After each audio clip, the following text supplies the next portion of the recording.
Hey, everybody. Welcome to Idio Talk. I am Walker Glenn. I'm Zach Glenn. How you doing, Zach? I'm doing excellent. Yourself? I'm doing great. I'm very excited to be back in the bunker to discuss a little more of our Hail to the Thief action. Mm-hmm. So, listeners, if you didn't listen to that episode, all our Hail to the Thief hot takes, or HTTHTs, as we call them, get that hashtag going, by the way, if you haven't already. It's taking Twitter, a very specific cell of Twitter, by storm. Mm-hmm. Hail to the Thief Twitter is lit up about our last episode. But we spent a good time discussing that album, but one thing that came up is that every Radiohead fan and everyone in Radiohead kind of has their own specific ideas about what's good about that album, what's bad with it, and how to kind of fix it. And I think that's kind of why we're here today. Would you agree with that? Yeah. Is to kind of look at some of the stuff that was left off, some of the stuff that was left on, and figure out what might we do different. Well, yeah, some of the stuff that was left off is where my excitement and curiosity is really where it's at. Sure, you want to go positive with it. Yes, I'm. What was left off is just really exciting to me. Radiohead B-sides are a treasure trove, but I think in this specific era and the next album as well, there's just a lot of jewels to be uncovered. Sure, and one of those jewels is our guest, who we have today. So our guest is friend of the show, friend of ours, reached out about this album specifically and said, not unlike Tom York himself, who has his own alternate track listing of Hail Which to you the blew Thief. my mind with when we did that episode. I Just did not know that. by knowing that. This guest also has his own alternate track listing of Hail to the Thief, and we're here to talk to him about that and just Radiohead in general. Please welcome Jesse Rimler. Pleased to be with you. How are you doing today, Jesse? I'm doing quite well. It's great to be here. I'm a fan of the podcast. Oh, thank you. Thank you.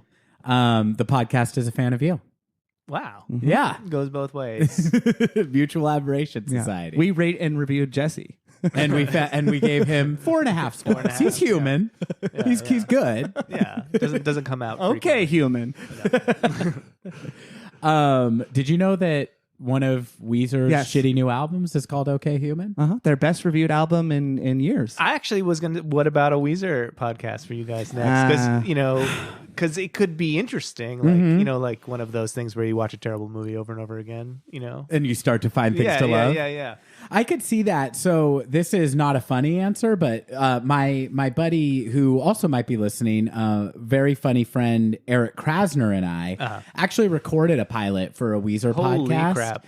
But then we were kind of beaten to the punch. There's an Earwolf podcast about Weezer that came out in between us recording that and putting it out. I keep forgetting that there can only be one podcast on each subject. So famously, we are not the only Radiohead podcast, but I do like to think of us kind of as the more goofy Radiohead podcast.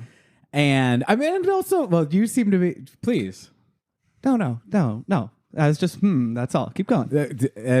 And you're being very goofy right now, so I think it's kind of proving my point. I mean, we're deeply informative as well. Yes. But I don't know if they're doing a lot of jokes on these other Radiohead podcasts. You're right. You're correct. Yeah. I don't know. This is how I see our spot in the marketplace. Yeah.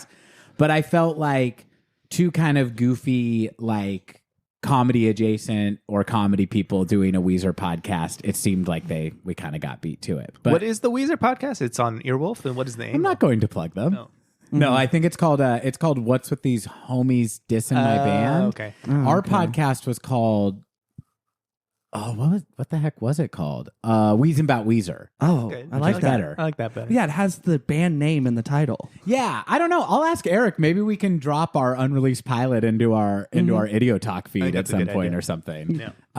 And That's your Patreon right there. oh, there you go. I think people would pay a lot of money. We just release that every week. But we're not here to talk about Weezer. No. We're here to talk about Radiohead. Now, Jesse, I'm going to potentially embarrass you with flattery a little bit here.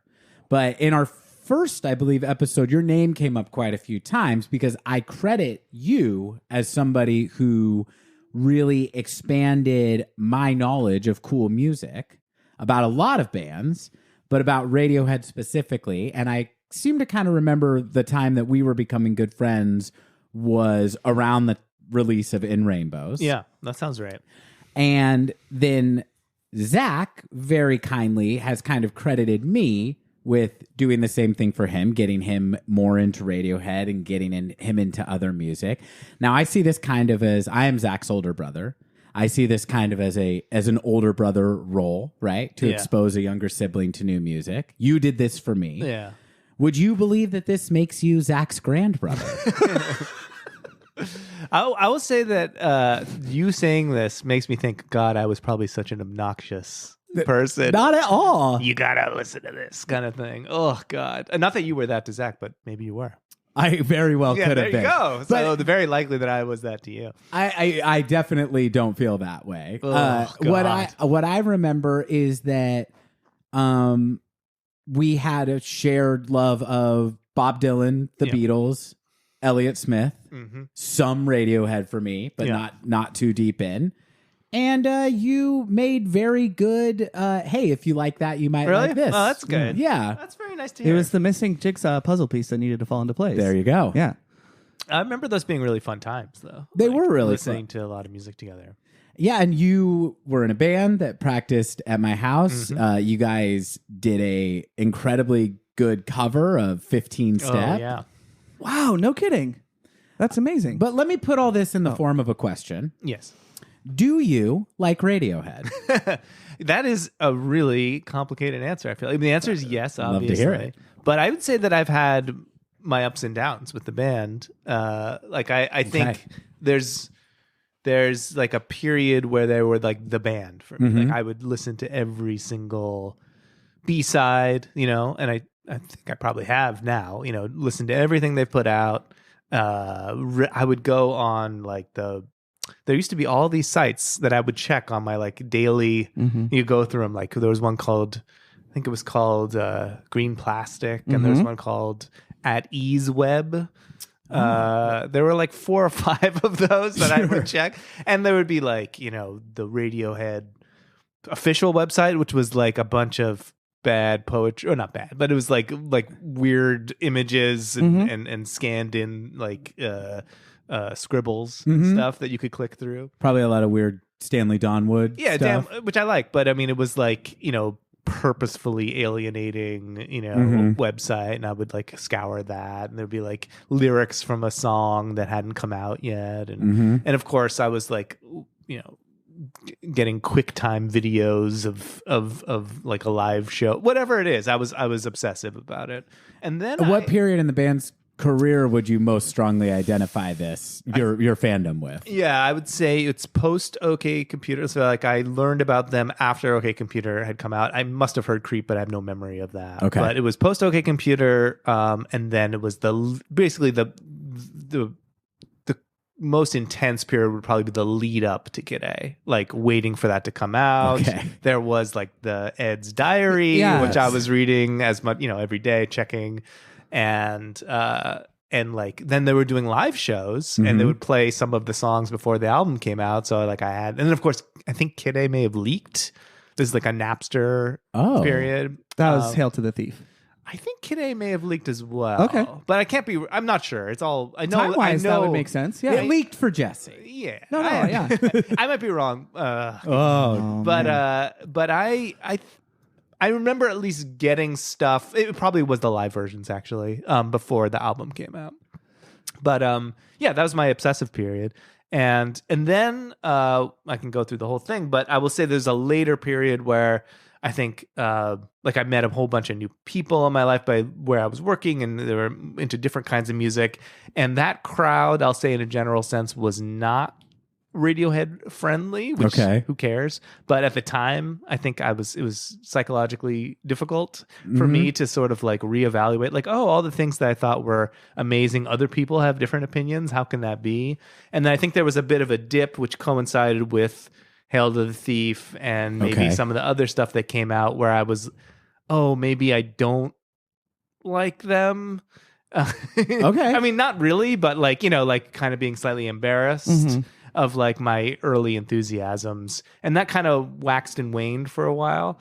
Obviously, in Rainbows, I really liked and all that. But anyway, long story short is there was a period in my life where I thought like, oh, it's kind of embarrassing that I was such a huge Radiohead fan and now I know all this other music, but that has totally faded, and I'm back like, they're good. What's the big deal? Why did I even what the hell is wrong with me? Like I'm not saying they're like perfect or like I can vouch for every single song or I don't see the criticisms or that sort of thing, but I recognize that a lot of what I was going through was just me trying to figure out who I was, and like maybe zig when everyone was zagging, or that kind of thing, that fades away as you get older, I was gonna say, don't you? It sounds very, very relatable, not specifically with Radiohead for me, but that period of your adulthood when it feels very common to me to kind of define yourself in opposition to things other people think are cool. Yeah. And one of the best things about getting older is kind of like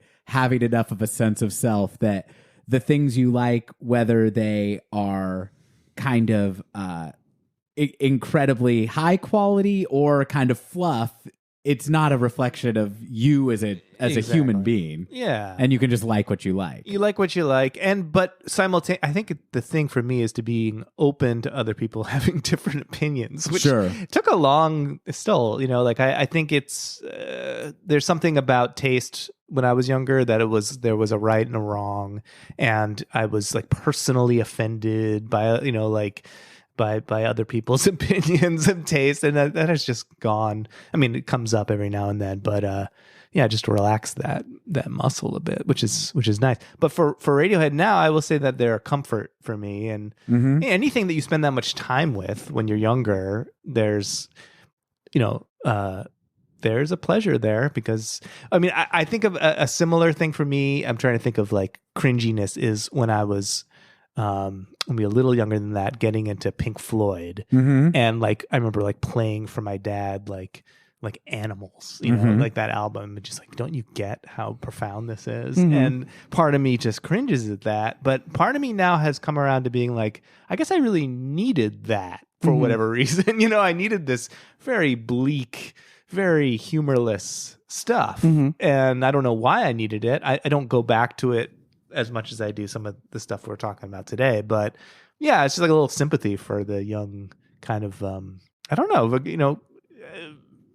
angsty, I guess, young boy or something. Yeah.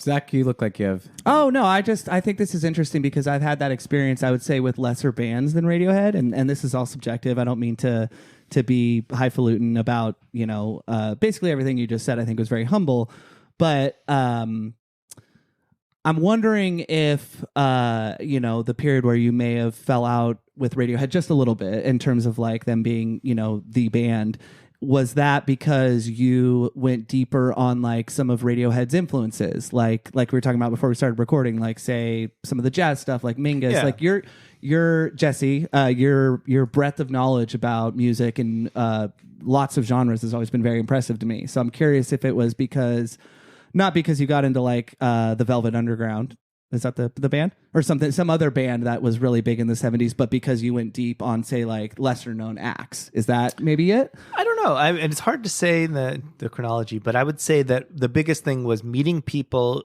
who had a totally different relation to music than I did. Sure. And respecting what those people were making. So that was a kind of a head spinner. I think I had been very influenced by, my dad, my brother, and then the people that I knew growing up had similar kinds of backgrounds of what they were into. And then I was thrust into this world where a lot of people that I knew didn't know that music or were equally impressive and interesting to me, but had totally different backgrounds in music. So they were playing jazz or they were listening to, to more avant-garde stuff. And I liked some of it. I didn't like other parts of it, but that was a period where I was trying, I think, to carve out an identity among those people. So it made sense for me at the time to kind of let some of my old stuff just go, and take in the new stuff. And now I just feel like it's just a mix of all of that. It's kind of like when somebody doesn't like the Beatles. I used to automatically assume that person is doing that only to be a contrarian. Right. But as I've gotten older, I've realized, well, there's people who just don't like pop music. Sure. And that's okay. Yeah. And not every, like, it doesn't mean someone's being an asshole about it. No. Just because this is just one kind of music that I happen to really love. Yeah. Now, I did in one of our recent episodes rave for a half hour about somebody casually saying they don't like Radiohead and me feeling personally assaulted by that. Totally. So I am a hypocrite. Yeah, sure. But, I also get where you're coming from. I had this, I don't know if this ties exactly what you're saying, but I had this revelation the other day where I was listening to something. We're all listening to these podcasts that are like kind of catered to us, right? Mm-hmm. And I had within a couple weeks a number of things on, like, people talking on this podcast kept saying like, oh, I used to go, I was on Clement Street, or I realized that I was noticing that my world was being represented in what I was listening to. And at first I thought like, wow, I must be in the center of everything. And then I realized, wait, what I listen to and what I'm interested is incredibly narrow.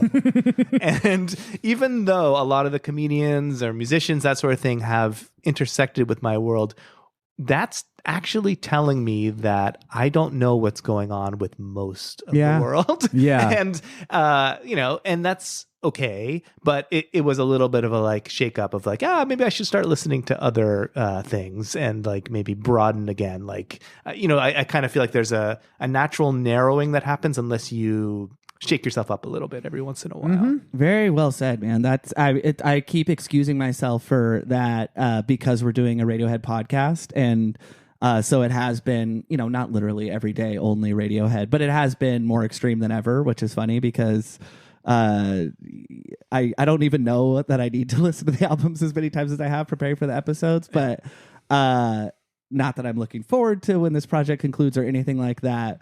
But of late, I've been trying to lean on that crutch less of, I got to listen to Hail to the Thief for the 87th time because, I mean, I just couldn't have said it any better. And it's okay if like there's genres or styles of music that don't appeal to me. Yeah. But I think always, I think me saying I know what those are is a mistake in itself. And like I said, it's okay if you know what your taste profile is, but just the way you just put that, I think was really, really well put. I need to do that more myself. Well, I think it's just natural as you get older. You look at your listening, you think you're like really broad-minded. You're like, oh, I've just listened to the Beatles, that sort of thing. And that's fine, but it is good every once in a while, my God, to just get out of this groove. Trying to do it. It's hard, though. I think that with Radiohead and with the Beatles, and I think it's weird to associate these maybe, but there's like, I could think of like 5 or 6 like big names that just keep cycling up in my life. And there's like a new way to appreciate them. Yeah. And part of it is like, oh, they are really good. It holds up, but also I am being marketed, like, so there's, Radiohead, sure. But, like the movies of Stanley Kubrick or whatever it is. And like, they just keep coming up over and over again. And they're almost like, these like father figures or something, like they comfort me.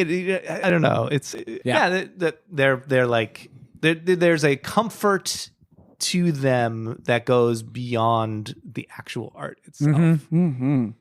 Yeah. It's, I mean, I think it's good to indulge in the things that you like, or maybe not good. It feels good. Yeah. And it's also important to have some self-awareness about that. Even when I say something like Stanley Kubrick is my favorite director, I'm like, when's the last time I watched a movie with subtitles? It's like I at least try to specify out of the things that I'm aware of, this is my favorite thing. Yeah.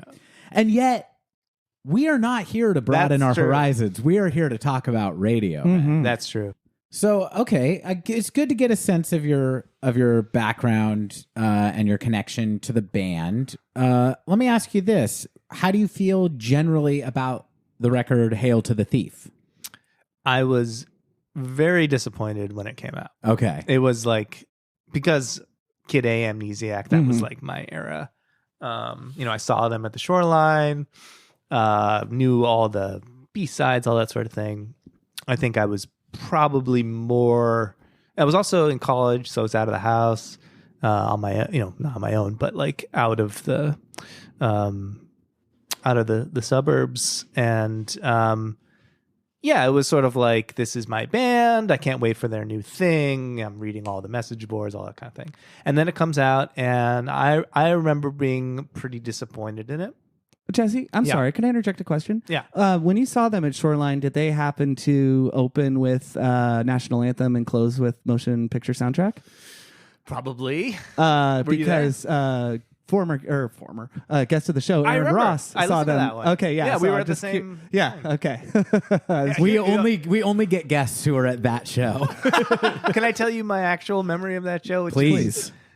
I mean, I'm a big Radiohead fan at this point, right? Like I'm like, this is it for me. Sure. This tells you a lot about me. I remember very vividly thinking, like, I'm cold and I want to go home. And you're like 20 years old. Yeah. This is sad, like now I think about it, like I had no tolerance for outdoor giant concerts. I mean, but it was really cool, obviously, and they were really good. But I just remember like tired and like they do these really long sets, and now I'm sure I actually probably enjoy it more, which is weird. But at the time, I just remember thinking like, this is unpleasant. Have you been to the Shoreline before? Yeah, Yes. I have. Yeah. It's not a pleasant place, I don't think. Yeah. I mean, me and Jason saw Beck there. Oh, how was and that? It was really fun, but Yeah. it was the summer. I think it tells it was cold and yeah. But so Hail to the Thief came out after Amnesiac, right? So and there was a little bit of a gap, but not a huge one. 2 years almost 2 to the years. day. And I remember thinking when the album came out that it had some great songs on it, but it felt a little rushed to me. And also that it had some of, and still does, some of my least favorite Radiohead songs. I agree with that. And it also seemed a little so like the name Hail to the Thief at the time, now I don't really mind it that much, but at the time it really bothered me. I was very anti George Bush, but at the time it almost felt like, okay, so their new album is like a bumper sticker. Like, what if it was named like #resist? Yeah, or coexist with all the little symbols, or the anti-Bushites. U.S. out of my uterus or something. The only Bush I trust is my own. Yeah, that kind of thing. I was like, okay, so that's what their title is. And then the titles of the songs, because they all had two titles. Yes, I remember specifically with my friend laughing that they had a subtitle called "The Bony King of Nowhere." Yes, I thought, no, this is not good. Subsequently, I found out that that's like a name of a children's book or something. So whatever, it's fine. But like "The Bony King of Nowhere," "Hail to the Thief," none of it sounded. There was something about Kid A and Amnesiac to me that seemed like they're making all the right decisions. Yeah. They just, everything is lining up. Weird decisions make sense. Tree Fingers is a title I liked then. And maybe it's just as bad as The Bony King of Nowhere now, but at the time it felt like the right choice. This is the right set, or this is the right order of songs. These are the right influences. Everything's in its right place. Yeah, so to that's speak. what I'm trying to say. Yeah. So, but it didn't feel that way for me with Hail to the Thief. Yeah. Yeah. Okay. Yeah. I mean, these are, I want to be careful for me and Zach to not restate and relitigate all our opinions about Hail to the Thief, but I will say this is very much lining up with how I feel about the album. Now, what I did discover upon the many, many re-listens that I undertook for the episode were that there were songs I had dismissed that I do really like. Right. The ones that I really, really don't like continued to kind of drop in my esteem, and the ones that I really love, I love quite a lot. I think where the album fails for me is in terms of its lack of precision in the production. It feels like everything is a little bit slapped together, and they'll have kind of a basic song, but hey, Johnny, like play some weird shit on top of this. Sure. Yeah. And where it really succeeds is in the back to basics rock songs. I really like them doing this more simple live approach with like such an expanded music vocabulary. But when they're getting into moments that feel like one-offs from Amnesiac or Kid A, they feel like much lesser versions of those types of songs. Right. It has, I mean, we'll go through it, but it has a number of songs that I think my least favorite Radiohead song is the Tom is learning the piano, and that, because he's not a pianist, but he plays piano, and like he has a lick, and it's like, this is it. This is good enough. And nobody seems to tell him that he needs to write a better song. You know what I mean? Like, so are you talking We Suck Young Blood and Sail to the Moon? Yes. Well, and also Punch Sit Up, Down, Stand Up, maybe? Yeah, you got all four. That's really interesting, Jesse, because those are my least favorite. But go ahead. Sorry. No, that's interesting, because I know how to screw around on the piano, and that's the extent of it. But I really feel that Tom's piano playing. Oh, I love it. When it goes right, it's everything in its right place. Sure. When it goes right, it's great. It's Pyramid Song. But when it goes wrong, it's the Daily Mail. One of my... Ooh. Oh, okay. Oh, a big fan. I like that song. I like that song. I hate that song. But there's like a hand or what's another one? It doesn't matter. Well, but, no, I'm just curious. So are you saying that like you don't like the composition of the licks himself, or are you saying he's not up to par to have a piano driven song? No, it's just piano playing is fine. It's better than me. But I just think it's like it's not enough. It's not okay. done. Okay, The song ain't done. Yeah. Okay. Yeah, I would Song agree with ain't that. done. Okay. Well, I mean, should we go through? Should we go through the track list, and then maybe we'll kind of figure out where you would? I'd be curious Where to hear you end and the where you end and I begin. begins. Yeah. When I was, you already mentioned this, but you probably already talked about it. But I didn't. I did this track list on my own because it's a habit of mine to like, oh, I'd like this album, but it could be better. So I did this, and then I found out that Tom York had done it too. So it is kind of fun to compare the two. Sure. And I have them both here. So. Oh, okay, great. Okay, well then, you let us know where things line up and where things deviate from Tom York, because I looked at Tom York's and I did not agree with it. I disagree. We have some similarities, but some strong disagreements. Okay. Can I just say one thing? When Walker and I recorded our episode yesterday, I really appreciated your positivity regarding the parenthetical additions next to each song. Oh, So Walker was kind of saying, little man being erased. to paraphrase, you were saying Snakes that and like, ladders. I like that basically, right? Oh. Yeah. I agree with Jesse, and I just didn't want to yuck your yums yesterday. I But really now you have. No, now you I have- wasn't like This that's is an awesome or intervention. anything. I just kind of let you make your point, and I like that you were finding some positivity about the like poetic nature of the way the songs are titled. But I think that if I was as big of a Radiohead fan as you were upon release of the album, and I wasn't discovering everything all at once, like was my journey, I would have been alarmed just by that cover. I would have judged the book by its cover, so to Totally. speak. The cover also bothered me. Oh, I see. I'm not talking about the artwork. I do like it more that. now, but at the time, it kind of like, whoa. But yeah, the song titles being so overly long, and Radiohead do have some long song titles, but they're usually rather brief, 2 words.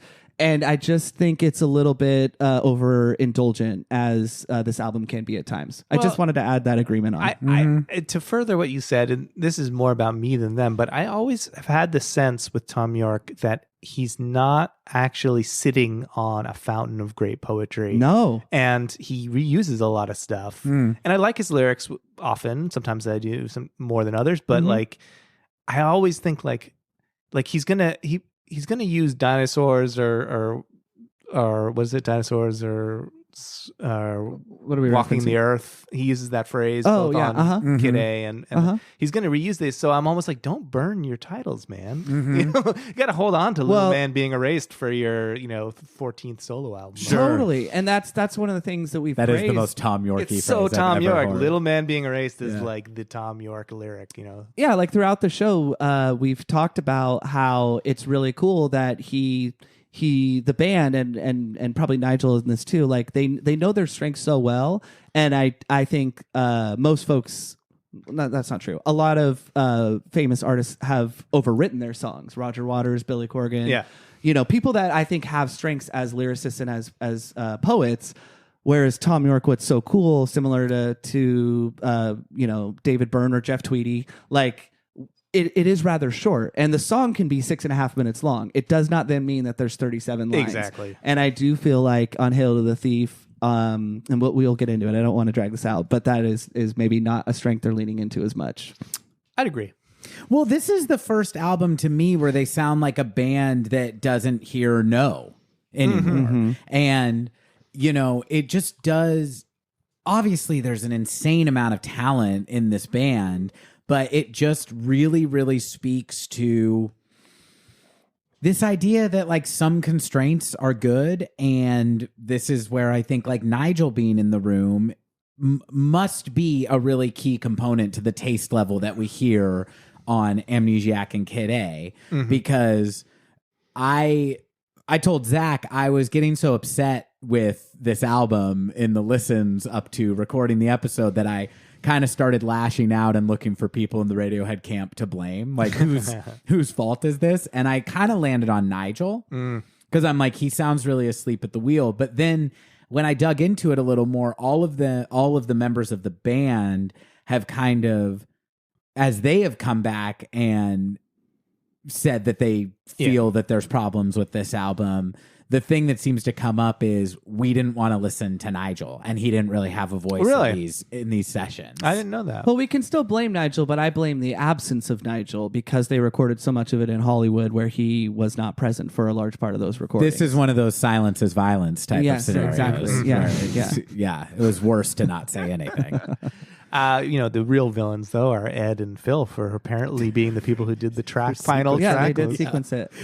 They had one job, and it sucked. The sequencing of Hail the Thief is the greatest crime in the Radiohead catalog. Oh, I thought you were going to say in humanity. Well, is that what we're... Is that at the time, that's how I felt. It's the greatest crime committed by England in all of history.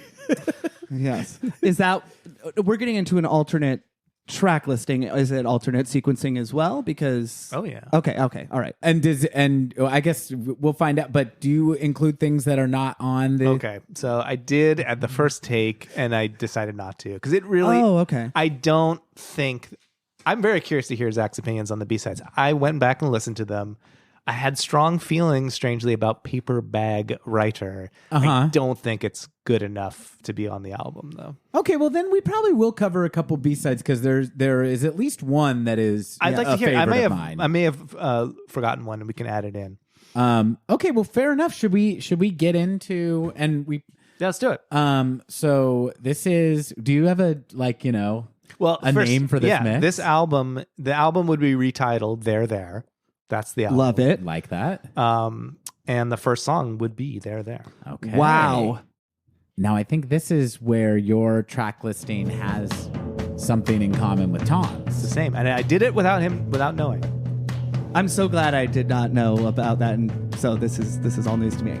What a bold choice to open with. Equally bold as 2 + 2 = 5. I thought about it, obviously, and I think it's not a natural opener in some ways because it's so slow, but by the end of the song, you feel like, okay, this is going to be interesting. Because like the end of There is really special. Yeah. I think you mentioned that on the other pod. Yeah. And it really does kind of set up the album for me. It doesn't start like I would say that 2 + 2 = 5 is a better like literal start, like the very beginning of the song. Yeah. But by the end of There, I feel like it's a great opener. I like it. Now, this is like a small nitpick, but the issue I think you would have here is, do you then edit out the plugging in the guitar and I would, but I can't chatter. On Spotify. But of course I would. not. Yeah. But okay, because I do love that as a statement of like, just that Radiohead is everything they're presenting to you up to this point from OK Computer on is so polished. Yeah. I do love that they have a little bit of studio chatter in there. Yeah, I was always confused about that because I didn't know that that's what that was until recently. It's really hard to hear. It's not like, What is wrong with both of you? What do you mean? Are you talking about the plug-in and what he's saying? Walker had the same thing, too. I can't hear it, really. Oh, I like it. Yeah. I mean, if the album were perfect, then I'd leave it in and be cool with it, but the album's not, so it's cool. I'm sorry. I thought you meant you never understood what he was saying. I never did. Oh. No. I had it wrong also. I thought he was saying that's as nice. Let's make a bad one this time. Fuck them. Well, I mean, this is now. I also Jesse. These are all just like devil's advocates that I'm doing here. I also wonder, do you cause problems on this album by putting what many people would consider to be the best song on the album first? I don't think it's necessarily my favorite song on the album. Okay. It's true. It is true that it is a bit lopsided, but I think you gotta work with what you've got. You know, dance with the one who brought you. Yes, in comedy they say to open with your second best joke. Right. I think that what happens. Oh, can we crank it just for this one part? Sure. It's one part. I think that my second song, in a way, allows for a bit of a reset. Mm-hmm. That's my feeling. I agree that it's a problem, but it's not. It works well enough that I'm comfortable. Sure. With it. All right, I like it. I'm this just is so excited. So this is track one of There. Yeah. Shall we move on? Yeah, let's go to the. I'll let you guys lead. No, please. Yeah, let's hear the next song. Track 2 may shock you. Track 2 is I Will.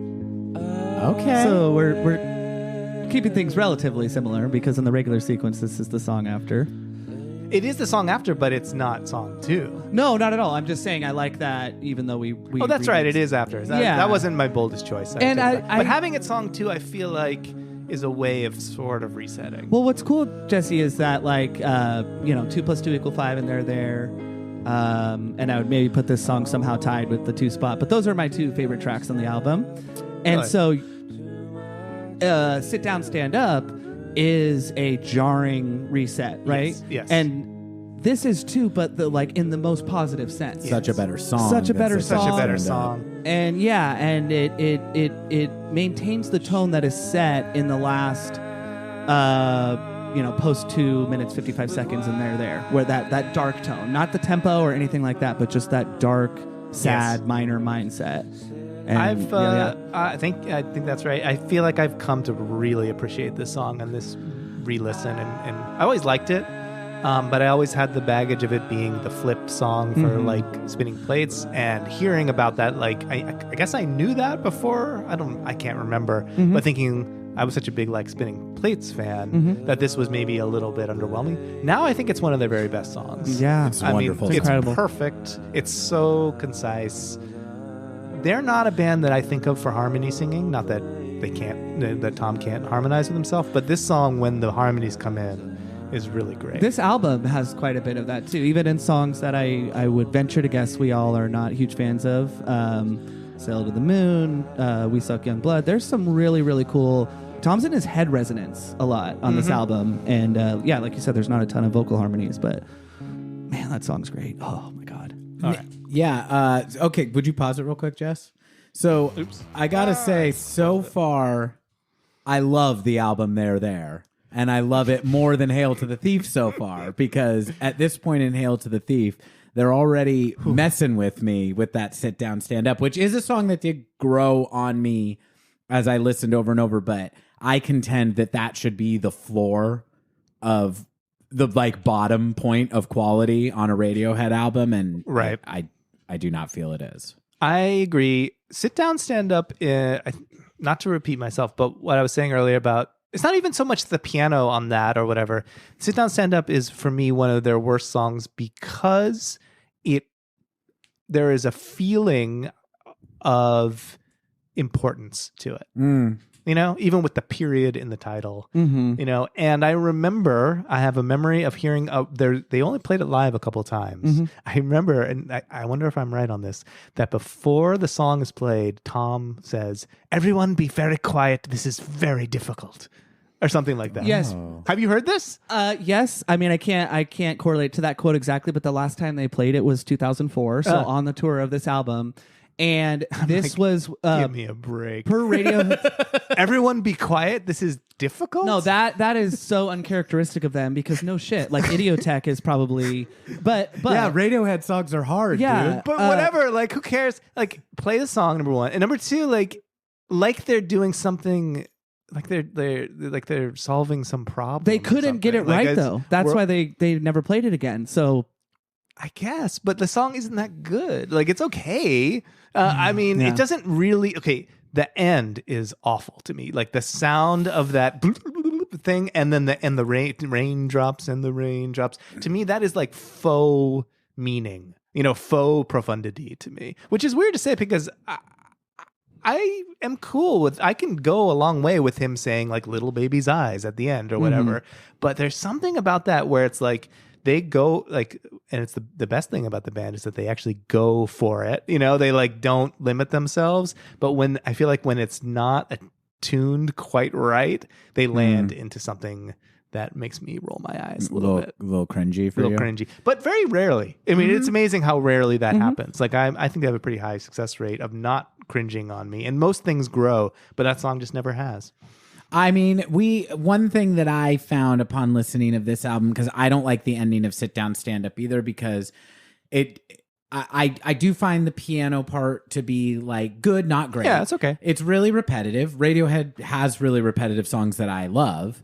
This one, I'm kind of like, okay, I'm with you. I feel it building, and then what it kicks into is really, really underwhelming to me. And I also find on Hail to the Thief, their like sample library is much more. I think the blips and bloops on the two previous records sound really timeless. It and might everything not be sounds very samples. 2003. It may be stuff that they're dialing in, but I feel like they're dialing it in very quickly. Sure, that's what I feel. You know what I mean? Like it doesn't feel like they're taking the time, the care to get every sound to just fit exactly right.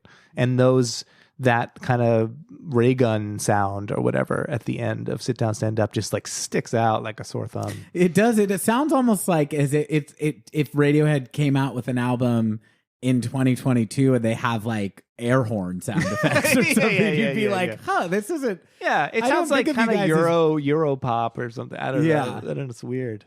Shall we jump to track 3? Or Zach, did you have anything you wanted to interject? Nope. Let's go. All right. Track 3 is Mixomatosis. I do like the sequencing of this song, regardless of how much we like the song or would keep it. I do like the sequencing of this song earlier on. I think its placement in the latter third it's in that third of songs that, excluding Wolf at the Door, are like kind of all blend together, and it makes the standouts harder to kind of remember because they're there. It takes you to this peak exactly at the midpoint or slightly thereafter. And I really appreciate this placement earlier on. Oh, thank you. This is an interesting example to me of my theory. And my theory, by the way, Jesse, is I refer a lot now to the Radiohead fan community as a monolith. And what I mean is like Reddit posts that I've read this week. Sure. Zach and I I don't know if you've been on the Radiohead subreddit, but Zach and I are on this thing. Well, I'll meet you there tonight. Okay, great. I haven't really spent much time on it. Okay, well, we are living it up over there. Oh. We're posting memes, we're getting karma, we're having a lot of fun. This sounds great. Yeah, it's a lot of fun, and it's a fun community with a good mix of self-effacing humor and taking the band deathly seriously, which I think is a lot of what this podcast is. Yeah.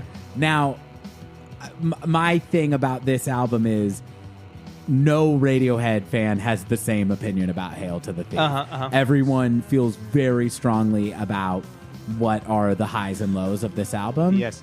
This for me is a song you don't like. You don't like the song. It's one of my least favorites. Interesting. Yeah. It sounds very derivative to me of other lesser bands, and his vocal take sounds really bored to me. I don't like that he's in this low register the whole time and just basic. I'm not a big fan of this one. But I would be fine with it as a B-side. Sure. But not a big fan of it. I don't disagree. I especially agree with you on the vocal take that this was a first take, and we talked about the internet leak last week. But so yeah, maybe this is like a rush take, and Tom was just like, maybe this was at hour number 12 in the studio. Who knows? But you're saying it's derivative. It's derivative of artists that are presently popular, though. Like I'm not sure if you're familiar with the band Fantagram, who I really enjoy. No. Yeah, they're fine. They're a two-piece. So it's future derivative. But Fantagram is popular now. Which I guess is not derivative. Right, that's what I'm saying. Influential is you're saying it's derivative, but I would struggle to find artists that were releasing albums in 2003 that were mixing like this, I think it's just a sound we're tired of now. And I wonder if Really? I don't do know. not think I'm hearing a lot of songs like Mixomatosis on the but I could be wrong. I mean, This like kind of electro rock Really? sounds Yeah. very like it does sound like a few years ahead of this, but I feel like this mix of electronic and driving electric guitars sounds very like Death Cab for Cutie. Really? Sounds very Muse. Sounds It very sound- Muse, yeah. Yeah. interesting. You could be right. I think my biggest criticism of this song, I like this song, but my biggest criticism is like the 15th time he says Mixomatosis. It's like, Tom, okay, you learned a word today. Yeah. Is myxomatosis a real thing? And Yeah, what is it's it? like a Yeah. disease for like rabbits got, you know. Oh, but- so is this song ableist? Ableist against rabbits? Okay. It's a disease that rabbits get? It's Yeah. a rabbit-specific disease? I think so. Yes. Yeah. Weird. I mean, it's clearly regarding like cellular dysfunction. Okay. It's like, can we gotcha. talk about meiosis, Tom? Can we talk about something that affects? Yeah, okay, never mind. All right. Well, your Biology points are jokes. taken. I may not know the context well enough. But, No, it is exactly that. It's a No. I'm talking about the song itself. It maybe it doesn't fare well against some of the other similar material out there. It's bumming me out less where you got it than what But is it? I like the drum part mixed with that riff. I think it's always kind of interesting to me. It never quite lines. Maybe it does, but I haven't really analyzed it. But it feels like they're very unusual lines that don't quite line up, but do. You know, that's how I hear it. So I like that. I don't mind his singing on it, but yeah, again, him saying Mixomatosis like 9 times is kind of annoying. Hey, at least it's not Raindrops 47 times. That's true. You take what you get. Yeah, exactly. Take what you get on this album. Should we go to another? Yeah, please. Next one is Go to Sleep. Such a great song. Now, I never used to like Go to Sleep, but it's really warm. I'm into it now. I never am super excited when it starts, but by the end, I'm on board. Like all the stuff in the second half is really cool, where the goes into straight 4, and there's all the cool Johnny bends and all that. Zach has a comparison of this song to another English rock band that I find to be quite astute. Led Zeppelin. This is Sure, yeah, because it's got that It's very Jimmy Page. Ronnie R. Yes, very. Oh yeah, very good. Bronnier Stomp or Bronnier? I don't know. Okay. Any of the R's. No, they're distinctly different. Bronnier Stomp is from know. Led Zeppelin Yeah, 3. Zach, I know Led Zeppelin. I know. Well, yeah, no, it has that kind of driving, and then just everything about the speed, and then the kind of breakdown upcoming is B flat C G. Of course, you could translate those to any key, but that is just such a Jimmy Page choice to me. And I don't want to recapitulate our takes from last week, but I think I struggle to find another Radiohead album where I'm like, they're not imitating, but isn't it interesting that this sounds like a Led Zeppelin song? You know, my hottest take from Amnesiac of like similarity was I think that the vocal melody in Pyramid Song sounds a little bit like a Robert Plant, but it is such a Radiohead song, right? Sure. And this song is great, but Well, I think yeah. what you're talking about is what often was said about this album was there's like more muscular or more rock, that sort of thing. And Sure. And this song maybe specifically, it was a single, which I thought was Yeah. interesting. It's not a natural single, but it is more driving. for what And this, this yeah. progression sounds very Benzy to me. I didn't mean to interrupt. Oh you no, there. I was Go just ahead. saying for what they're trying to represent, I think it makes sense as a single of like, hey, the guitar band is back. Right. You know. Yeah, and these echoes against his vote, these like feedback things. That's cool. Yeah. I like that. And that sounds like the handsome man to me, standing above a pedal board doing some Turning some nonsense. dials, Yeah, yeah. doing what the handsome man does. To me, the funniest thing about this song, though, I mean, is I think it's coming right up where he basically says, "I'm going to go to sleep and let this all wash over me." It's basically a guy yelling, I need to take a nap." that should have been the second title, "Take a Nap." You know? Yeah, and that does seem like a common refrain through this album. I need to take a nap. Yeah, it's just like, man, I'm so sick of this war on terror. And also, he was a new father at the time, so he probably did need to take a nap. That is what it is. Go to sleep. This might just be about Kid. the kid won't go to And sleep. it's like, you didn't like my he wrote a song to get the kid to go to sleep, but it was in 10/4 and dissonant guitar parts. It was Sail to the Moon, and the kid just wouldn't stop that crying. probably was what that was, honestly. Now this song to me, and also so far your playlist, brutal criticisms of myxomatosis aside, Yes, I accept it. Thank you. We keep each other accountable here on Idiot Talk, don't we? This is lining up much more with what I want Hail to the Thief to be, which is that I don't think that if you distill this album down to its best tracks, that I would like it more than Amnesiac or Kid A. I don't think I would like it more than OK Computer. But I am very okay with the idea of Radiohead being we just did this incredibly grueling process, and we'd like to make a record that's a little more fun by Radiohead standards. Totally. I like hearing them be a guitar band. It's fun. No, it's great. I think that it's the overlength of the album, and it's the seriousness of some of the songs that I've left off that really drags the album for me. Sure. Because it's almost like they're trying to do Pyramid Song again and not quite nailing it, Zach looks satisfied because that was a exact take that he had. Is that right? Yeah, I mean, we could talk about that whenever that song comes on.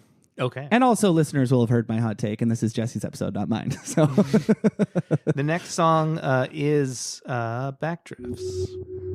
Okay.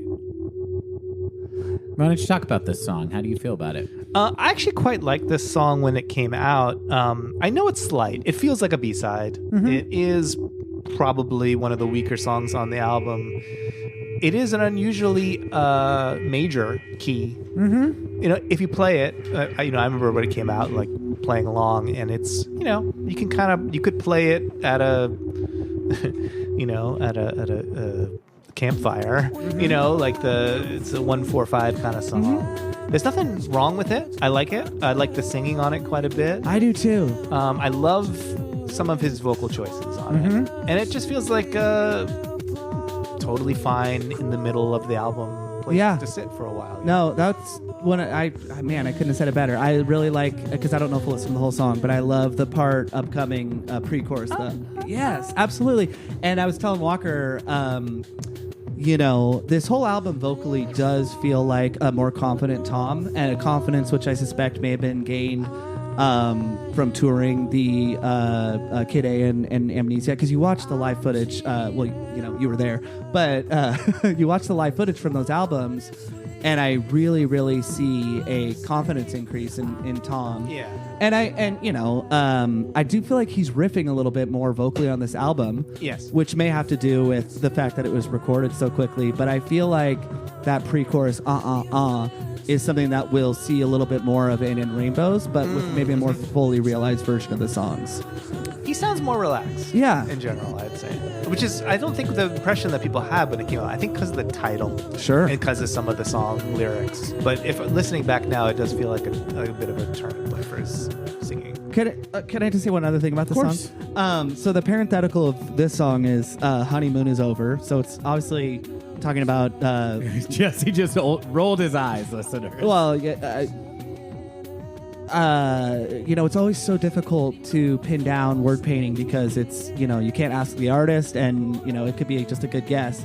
But those opening notes of whatever instrument is making the noise, to me, just reminds me of if honey could make a sound. Oh, okay. And I know it's talking about honeymoon, it's not, but I always find that interesting when Radiohead are taking such unique sounds made from who knows what, and it correlates to a noun or a verb somehow. Sure. So that's just something that popped into my mind. That's a great observation.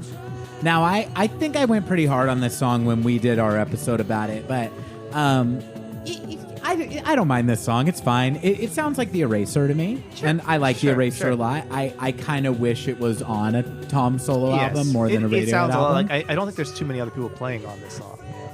It doesn't sound like it. Because all the electronic beats are probably all programmed, and the weird chord, whatever doing the chords has got to be some sort of manipulation that Tom did. Sure. Ed, actually. Oh, really? Yeah, this well, I is take it back. it's not an Ed joint, but Ed is doing the most work as far as not in this piano line, but in I'm whatever sure the that's- instrumentation is. That's got to be Johnny doing the piano. Yeah. It's the piano part actually is really cool. I It was is, noticing yeah. how cool that was today. I was driving over. That is cool. Perhaps they could have interwoven this somehow into the song earlier because it is a nice kind of outro. Well, it's not the outro because here we go again. I mean, I certainly, and we don't know yet if this song will be on There, but I certainly strongly prefer this song to the other electronica track on this album, The Glowing. So, and we don't know, and I can't tell from your face, but so in your mind, Jesse, would this kind of end side one? Yes. Okay. Now, Jesse, this is an interesting thing. Did you know that I also have a special version of Whoa. Hail to the Thief? Whoa, you're going to tell me this now. You know what it is? My vinyl copy of this album has not LP1 and LP2, but 2 copies of LP1. Oh. So I get to hear Sail to the Moon twice, but don't get to hear Wolf at the Door at all. Nightmare. It really sucks. Yeah, you got the worst timeline or whatever. Yeah, how the hell did that happen? Okay, so Backdrift's Ed side 1 of There. I think it's a good choice. I like it. I respect it. What else we got? So to start side 2, we've got 2 + 2 = 5. Oh. I would cut this part out. Yes. It's not a nice way to start. Yeah. Jesse's like, I don't need to see how the sausage is made. Just plug in your guitar, then hit record. Yeah, I like the song. Everyone likes the song. I think it's a pretty popular Radiohead song. I love this song. Yeah. Now I was curious, actually, though, if you can remember this far back, and this specifically, when you first were listening to this album and were disappointed, did this song send off alarms, positive alarm bells, or were you like already like, oh, I don't like what they're doing here? It's hard to remember. I think I liked it, but I didn't love it. Okay. Like I loved, the starting tracks of their last 2 albums. But I think this was one that I came around to fairly quickly. Would you say that this is maybe a younger Jesse who has, aspirations of a mature taste in music would maybe scoff at this one a little more than current Jesse does? Like, do you like that they're rocking out? I think back then I was less interested in the rockin' out. Sure. I think that might be like the second half of the song felt a little like, oh, okay, we're back to the bends or something like that. Okay, yeah, but for sure. I liked it then, and I dig it now. Okay. Yeah. What do you guys think? You've already talked about this extensively. No, but that's okay. I mean, is it a top 10 for you? this is my favorite Radiohead album opener. Oh, really? I won't, rehash what we discussed last week, but yeah, I mean, everything in its right place. Forgoing that is tough to beat, and it's hard to say why I think that this one is maybe more of like sense memory is why. I just remember hearing this, and a 19-year-old Zach was really grasping for something deeper as far as my musical taste. Yeah. And this very much scratched that itch. I think everything in its right place is as amazing as this song is structurally. I think everything in its right place might have somehow more originality.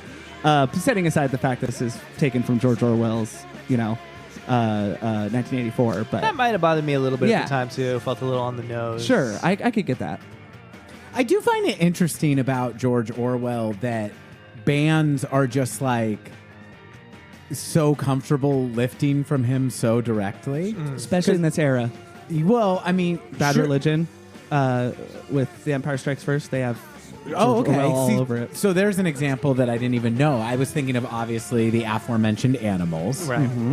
And then David Bowie did a 1984 album. Yes. Is it called 1984? There's a song called 1984. I think it's on Diamond Dogs. Yes, thank you. Not a great song in my opinion. Not a great album, I don't think. And then this, and I understand, like, music is full of references, and I'm okay with that, but is it cheating a little bit to be like, our songs are all about a book that was already written? Or is that a perfectly valid form of adaptation? Right. I don't think there's anything wrong with it, but it does risk ridicule, right? Sure. I mean, even like, Led Zeppelin and all their Lord of the Rings stuff, it's kind of like it when you look at it from now, it's like, oh, two things that are old. But if it was happening now, it'd be like if a heavy metal band released an album of songs about Harry Potter. Right. Which would be amazing. On this song, I think because obviously Animals, as you referenced, 1977, I want to say. So 26 years before this album. And then the year after this album, Bad Religion. I'm sure there are many, many others, because I think Orwellian sort of language is maybe a little bit of an easy go-to if you're feeling politically despondent. But I think the fact that there are at least two bands that I could think of that invoke George Orwell during, I guess Bush hadn't gotten reelected, but this was like when not everyone, there was a lot more dejection about what was going on politically with the war and everything. I think this is yet another element that makes this album feel politically stuck in its time in a way that Kid A and Amnesiac somehow do not. That they're invoking George Orwell. It's not that it's cheating or anything. For me, this is obviously just my opinion. I think that's what maybe makes us take pause. Well, I mean, you talked about that a lot on our episodes about those two albums. No. I think it's a good point, because one thing you praised so much is that those albums walked you right up to the edge and exposed you to some ideas that you then felt compelled to go investigate further. And that is more appealing than somebody telling you exactly what's on their mind. Yeah. Now, what do you guys think about this? Should we make an album? I don't want to toot our own horns here, but all of us play music, right? Should we make an album that's all about George Orwell's nonfiction essays? Shooting the elephant away. Yeah, exactly. So it's all songs about being like in the Imperial Police in India, fighting in the Spanish or Civil his War. review of Mein Kampf. Oh, yeah, sure, exactly. very interesting Maybe we should read. leave that one off.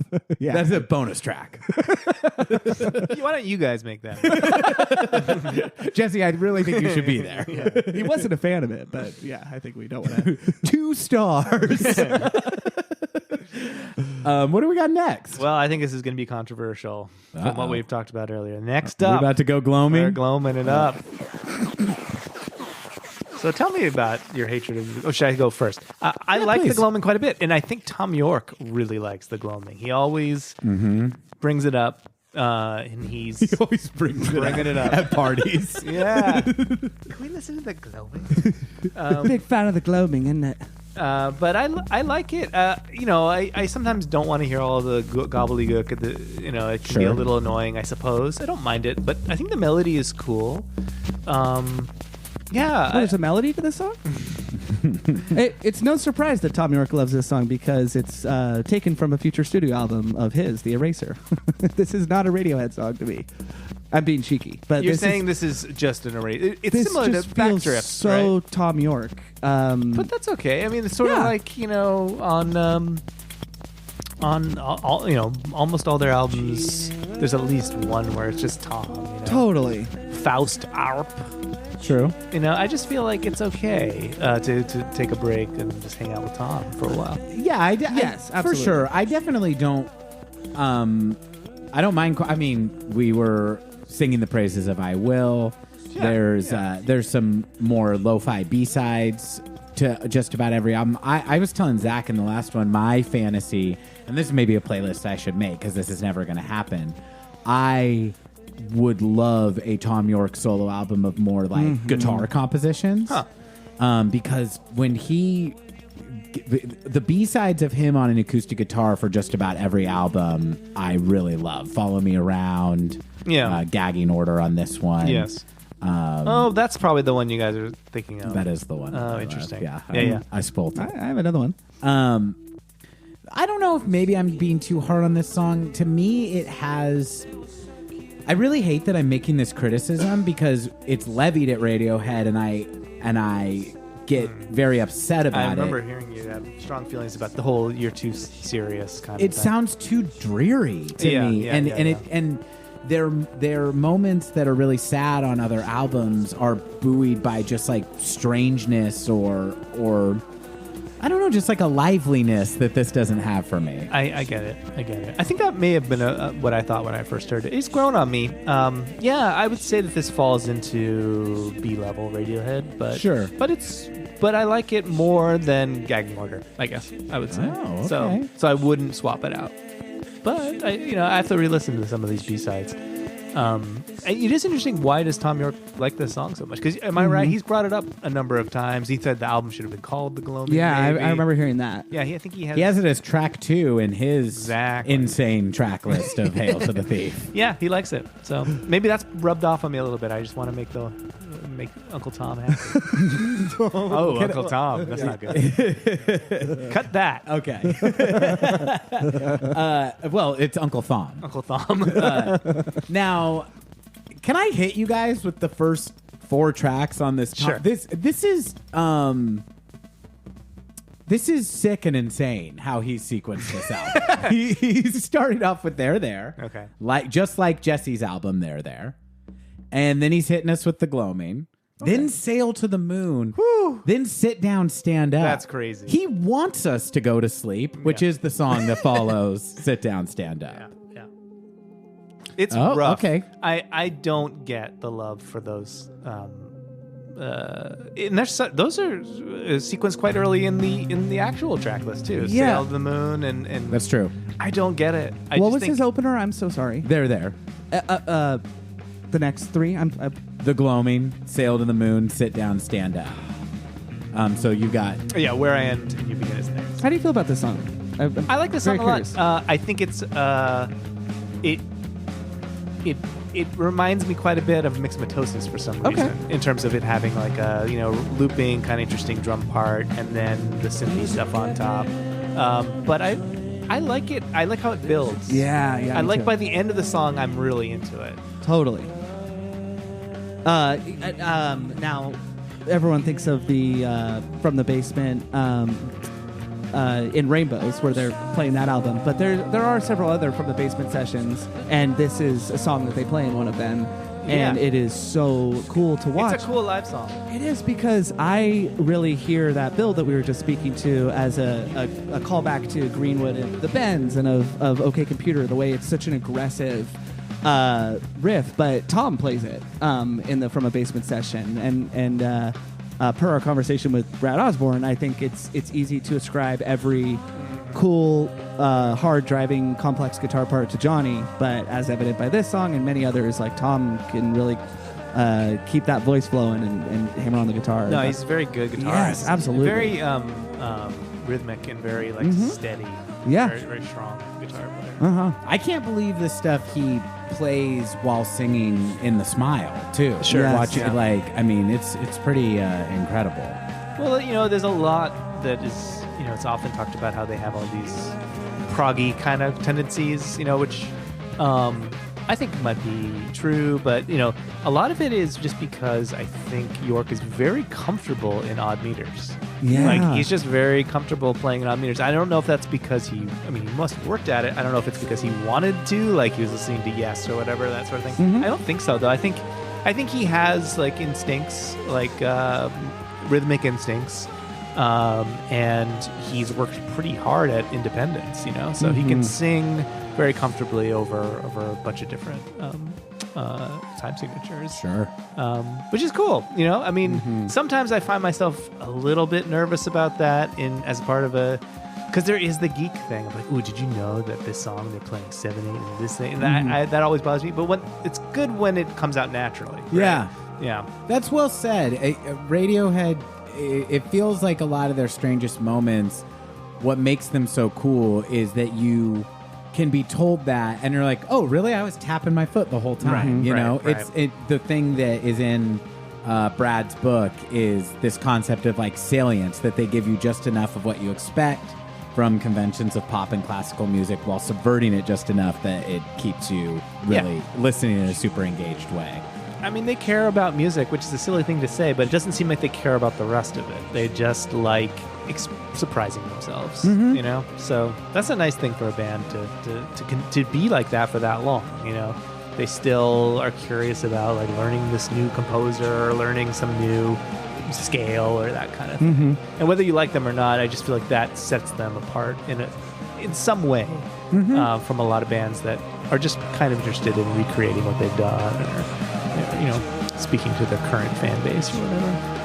Totally. I think that is one of the things that makes Radiohead so good, that is maybe tangible, is the expanded instrumentation and the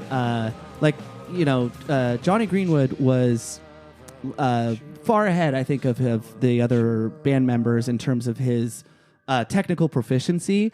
But I know very early on he started, he's very proficient piano player by OK Computer, right? And then obviously we're in a whole other realm with the theremin and Owens Martineau getting into, and I think that's such a ignorant, not like literally ignorant thing to say, because I'm not in a band that's trying to get better. But I do think that is something that helped everyone want to get better and yearn for these new things. And I think if more big acts did that, there might be more reinvention of a sound that, I don't know. Just does that make sense at all? What I'm saying? Like, I think that might have been what set them on this trajectory to truly do new things. That they spur each other on, and that they're competing with each other. Yeah. Who knows though? I think so. I think that's why they've endured so much. I mean, they're like, it's not that they are like completely unimage conscious, but it seems like for a band to make as many deliberately kind of uncommercial moves as Radiohead has made and to be this big, it's got to be because of the attention to the music. Yeah. And I read an interview with Johnny Greenwood, and he said, talking about his tools, aka his guitars, he said the person was essentially asking him why aren't there more guitar heavy albums? And he said, to be honest with you, guitars are rather boring to me. They all sound the same. Like every guitar will sound the same regardless. And I don't know that I agree with that, but I'm not going to argue with Johnny Greenwood. But I thought, how cool is that? That's somebody who can rock and shred as much as we know he can. And I think that speaks to sometimes the yearning that a Radiohead song will give you. You want it to kind of keep going and it doesn't leave you dry. But they're, I don't know. It's like, no, this isn't going to be a guitar song. I'm interested in this other instrument just as much as I am my guitar. And it was really cool. I love it. Actually curious. You know? Oh, I'm so glad we got back to liking radio. Oh, yeah. Guys. We've really been pissing on them. Yeah. For a while. And the next song is actually one of my favorite songs of theirs, Scatterbrain. Jesse. I'm a huge fan. Jesse. You don't? Jesse. I love this. Oh, it's amazing, isn't it? But I didn't know that I loved this song until prepping for this podcast. It's so odd and so pretty. It's so beautiful. I remember hearing, this was one that I heard live first because I was like downloading, and that was a standout for me. And then I liked it when the album came out, and I never really went back. And just in the last few months going back, I'm just like, oh, this song is up there for me. I think it's interesting. I have a theory. I was listening to your Brad Osborne, Osborne thing, and it came up that he said, and I think you guys agreed, and I would have agreed to this until fairly recently, that Johnny has only written like 3 or 4 of the songs. I don't know how true that is. It's not like I think that Johnny is the secret genius or anything. What I think is, knowing now a bit more about the band, and it's hard to know about the band because they're quite secretive, or just don't go into details. I don't think it's like they're holding it secret, but they just don't care to talk about it. But I think that often actually Johnny will come in with like a chord progression or something. And there have been little things about this said, but for example, Present Tense on the most recent album, which is one of my faves. Yeah, me too. That one, you can hear that chord progression on his soundtrack for Norwegian Wood.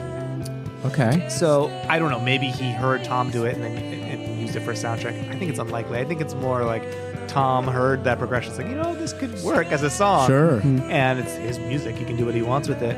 And I kind of think that maybe this is one of those, because the chords are all sort of in inversions. I'm no expert on this, but like they're all pretty unusual.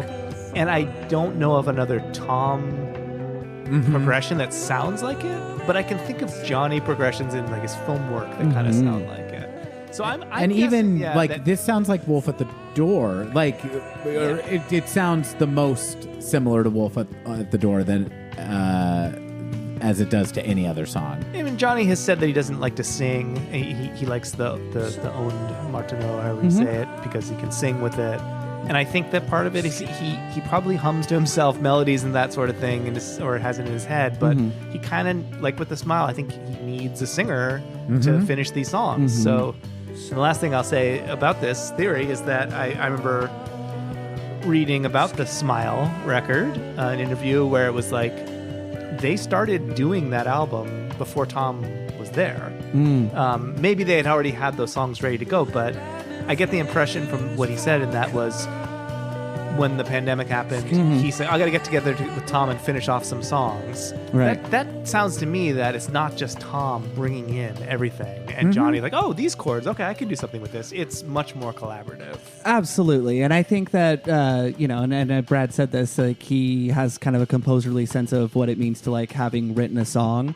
And I don't think that he's selling Greenwood short, or, any of us are, by saying Tom York writes it, but like you said, there is a little bit of a mystery to how their collaborative process works. That doesn't exist with Tool, for instance, who have a set order of who does what when and when, and I think that it might be, no one is selling Johnny Greenwood short on this podcast, but I do think that it is a little bit to be.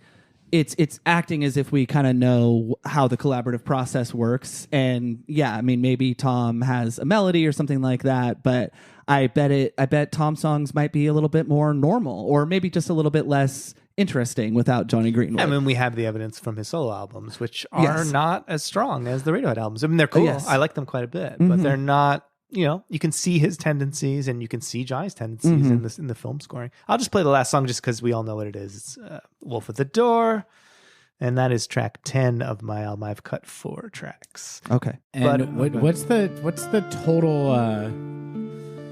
length that the Rimler remix comes out Cool, to? 38 minutes. That's nice.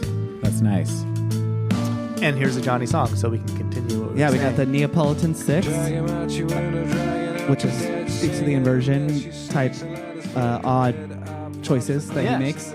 And Tom has no problem singing over it, which is such a brilliant thing about him. Is sometimes learning a Radiohead song on a guitar, it's like, man, how did you find a melody here?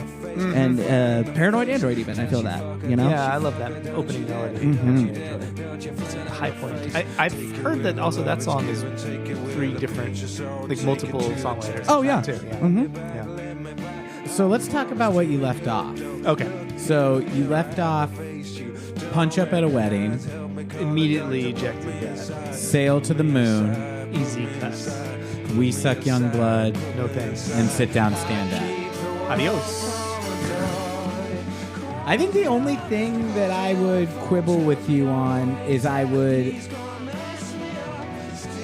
lose Gloaming and replace it with Punch Up at a Wedding. Which Really? I don't think it's a great song, but I think it's a good Hail to the Thief song. Oh, that's interesting. It's probably my least favorite Radiohead song. No shit. Yeah. Well, tell me about that. It is. I mean, just the name. I mean, the name alone and the lyrics. Why, Jesse? Just stupid. A punch up at a wedding. I You don't got know. to fight. And so I don't know. It's just like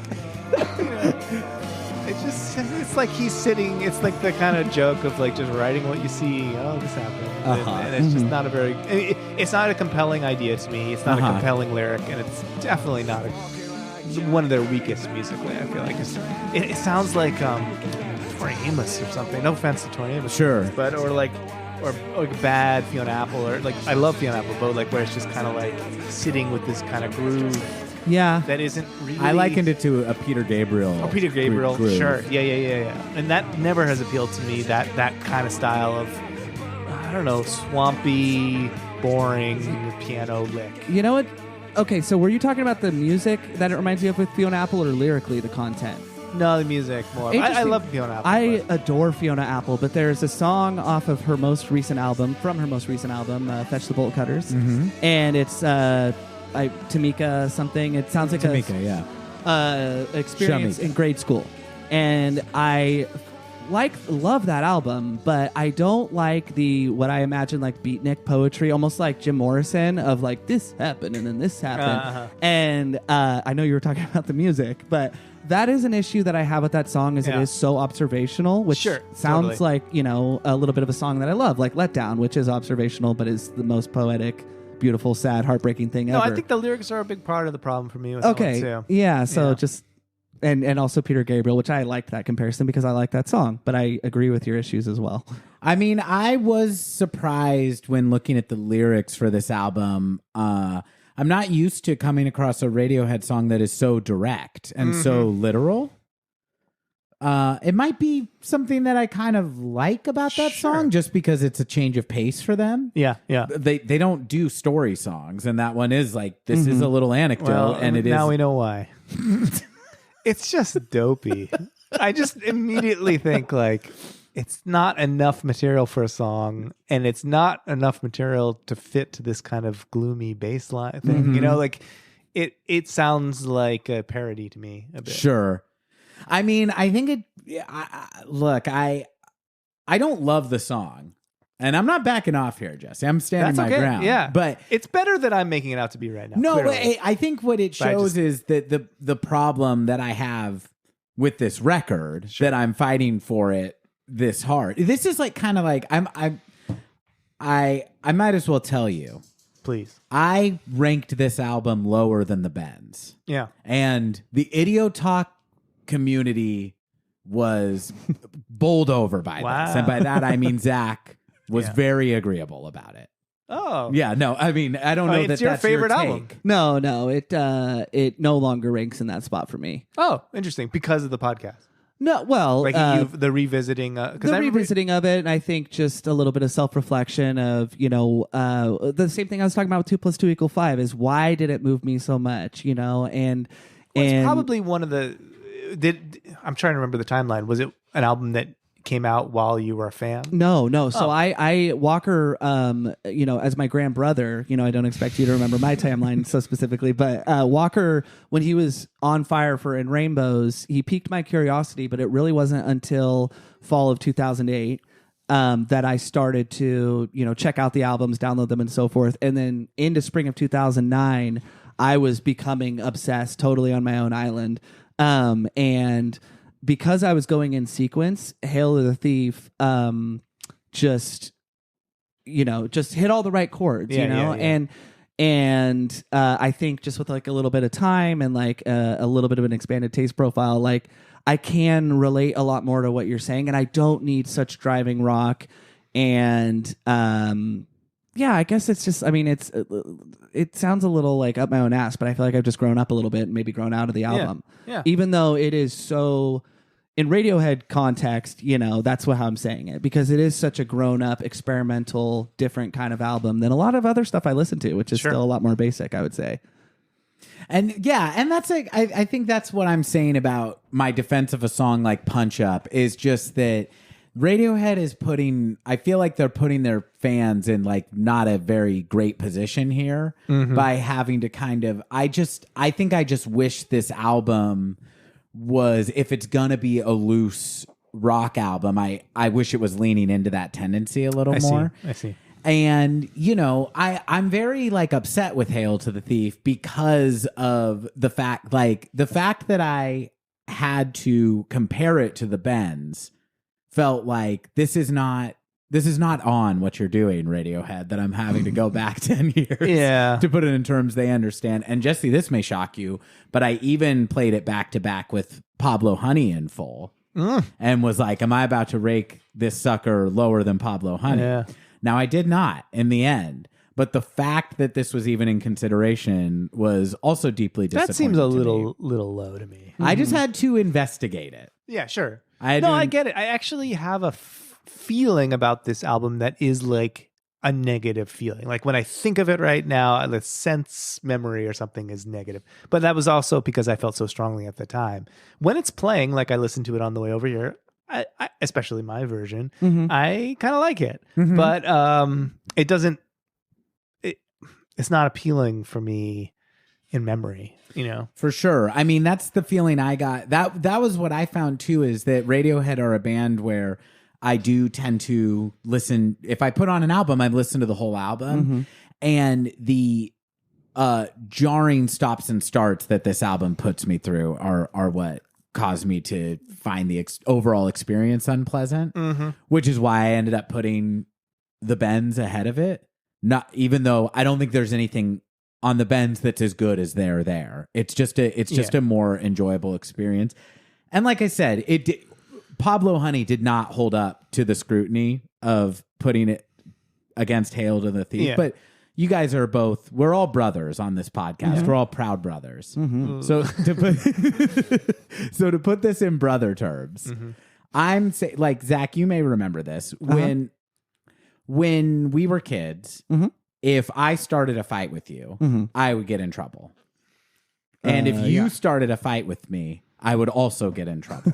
And that is because I should know better, right? And that's how I feel with the fact that I'm even seeing Pablo Honey and Hail to the Thief go at it, for me is a little bit like, Hail to the Thief, I don't care who started it. You should know better. Yes. You're the older, more mature sibling here. Yeah, I get it. You understand the metaphor. No, I get it. And that was my feeling at the time, very strongly. Like, why are you regressing? You know, I don't feel that way now, as I keep saying, but it's hard to describe my disappointment. I actually think I didn't. I kind of, it was my first, like, oh, maybe Radiohead isn't my favorite band, because they really were like the band that I cared about the most up until that point. It's hard to describe it. It felt like I had been hoodwinked or something, you know, which is so ridiculous in retrospect. Like, I cared that much, but it wasn't really. In Rainbows has this really powerful place in my memory, because I was kind of off of Radiohead a little bit and thinking like, well, you know, there's the inevitable decline or something. And then that one, not only did it just negate that, but it also came out in that unusual way, and it kind of dropped, and everyone loved it, and everyone was talking about it. And it felt like I could immediately jump on board again. It almost seems they have like a switch off like that, where like King of Limbs is another one where I felt like, I don't know. Yeah. But you'll talk about that in future but no, but I think it's so cool to hear, because you know, I was aware culturally of what a big deal in Rainbows was, and through Walker and you know, liking the music myself, that captured my attention to the band, and Rainbows did. But it's so cool to hear from someone like yourself who I was there, man. Exactly, you were there, and that it did recapture a band that I don't think they were falling off a cliff. I don't think that that there was that negative of a reaction, because it was still very critically lauded. Hail to the Thief was. Sure. But there is this sort of stink on it, so to speak. I think maybe at the time or maybe immediately after, that was the opposite of Kid A and Amnesiac, that were embraced critically, but like within a year's time, I do think people were on board, whether it was to seem cool and intellectual or not, it doesn't matter.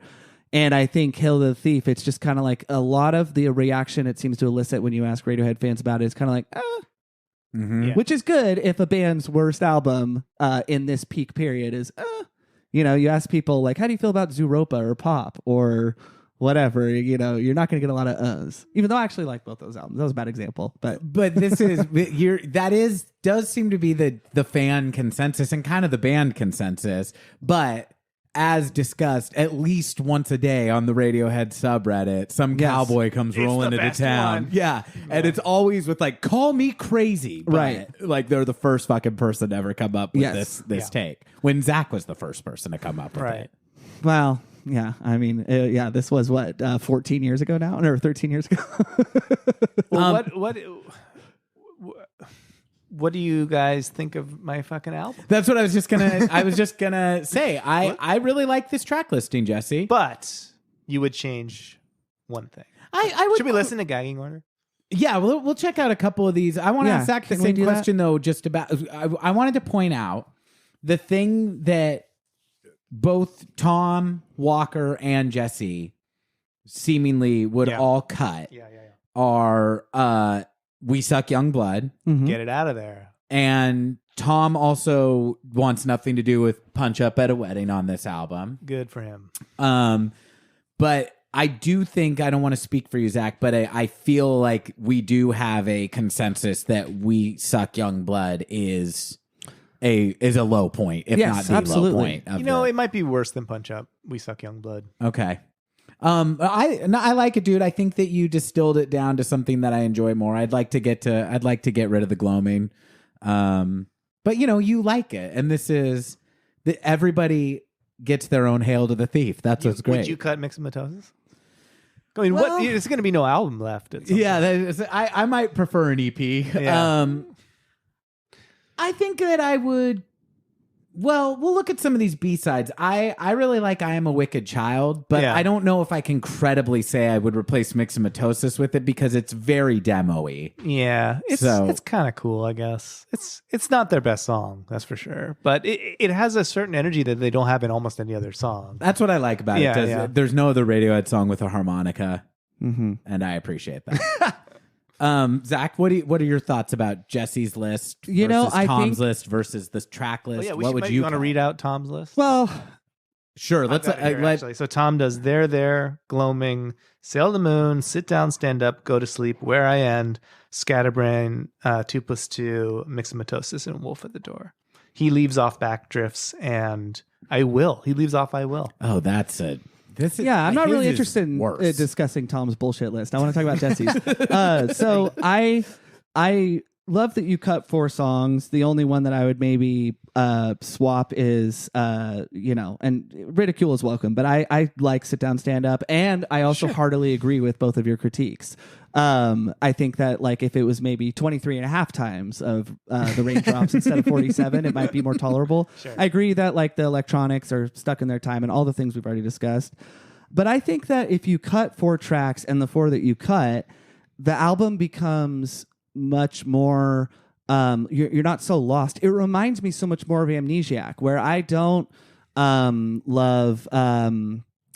what's your least favorite song off Amnesiac, Walker? Dollars and Cents? I don't love that song. I love that song. I like it. I like it in context, but I think that I would like The Gloaming more if it was only 10 if Hill of the Thief was only 10 tracks long. Right. And I don't hate The Gloaming. And so I think that just getting rid of 4 tracks, especially the ones that you cited, because you didn't get rid of There, or I Will, so you're not crazy, makes it an album where it's easier to kind of sort through things and really enjoy and not have it feel so bloated. Like getting rid of We Suck Young Blood alone is huge, right? Mm-hmm. And so I really like your edit. I would put there and I will as the midpoint, but that's I don't want to be nitpicky. Yeah, no, that makes sense. I really like 2+2 = 5 as the opener, but I really like what you got rid of, and I really like the idea of another Radiohead 10-track album, just like all their best ones, which is OK Computer, Kid A,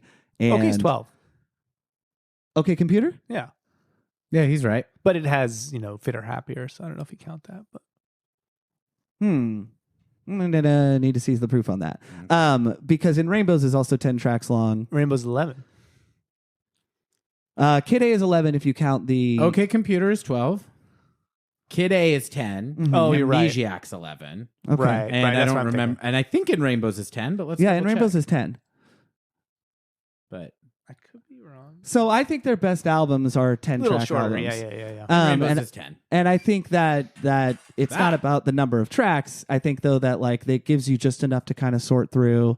And this one's just a little bit bloated, and I really, really like your edits. So Well, thank you very took me a little too long to make that point. Not at all. That's great. Not at all. And I agree with you about what you said about the gloaming, because Dollars and Cents is a song that it's not a song I dislike. It's one that doesn't stand out to me on Amnesiac, but because I enjoy the overall experience of that record so much, I never feel impatient, even when it's one that's a little sleepier for me. And I feel like there's a really good chance that on my millionth listen, I'll suddenly be like, oh, now this is one of my favorite songs on here.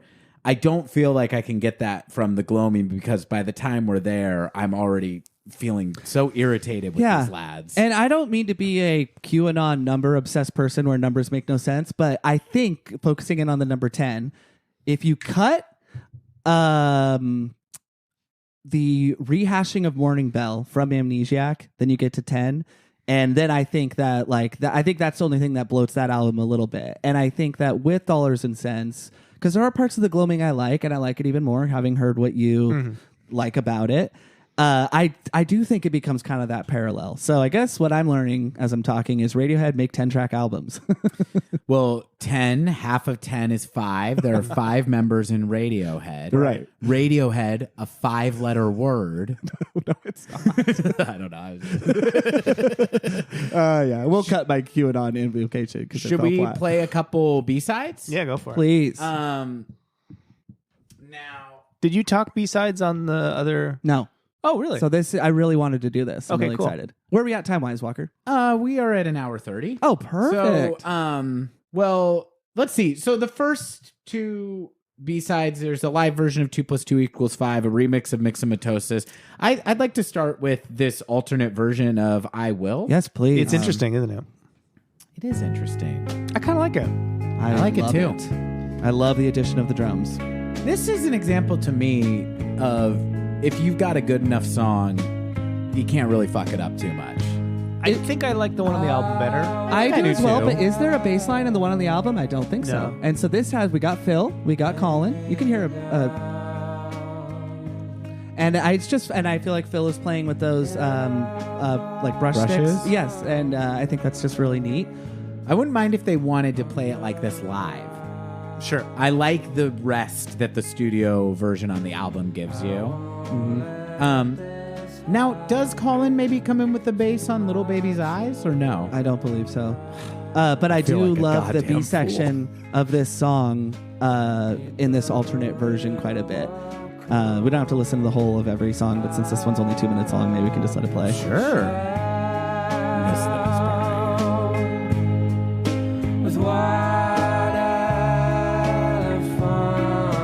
We just got all the members of the band participating. I love it. Ed's going, good job, lads. he's waving a conductor stick. Yeah. What are those called? Baton. Thank you. Yeah.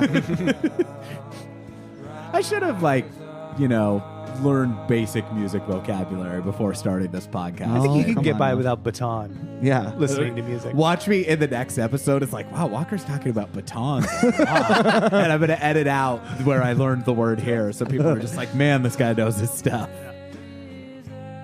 Yeah, I just really like this. So we can. Great song. So, okay. We all agree, though, the version, they kept Yes. the right version on the I think album. so. I think so. I considered swapping it out just to try it, but I think it's better. Yeah. You didn't want to be hubristic. No. You were already, I'm already cutting hail to taking the real- thief. Well, even though Scissors to this this has thing. all members of the band conceivably participating, I like the scaled down version more, which is often not the case. And this is also a very restrained arrangement.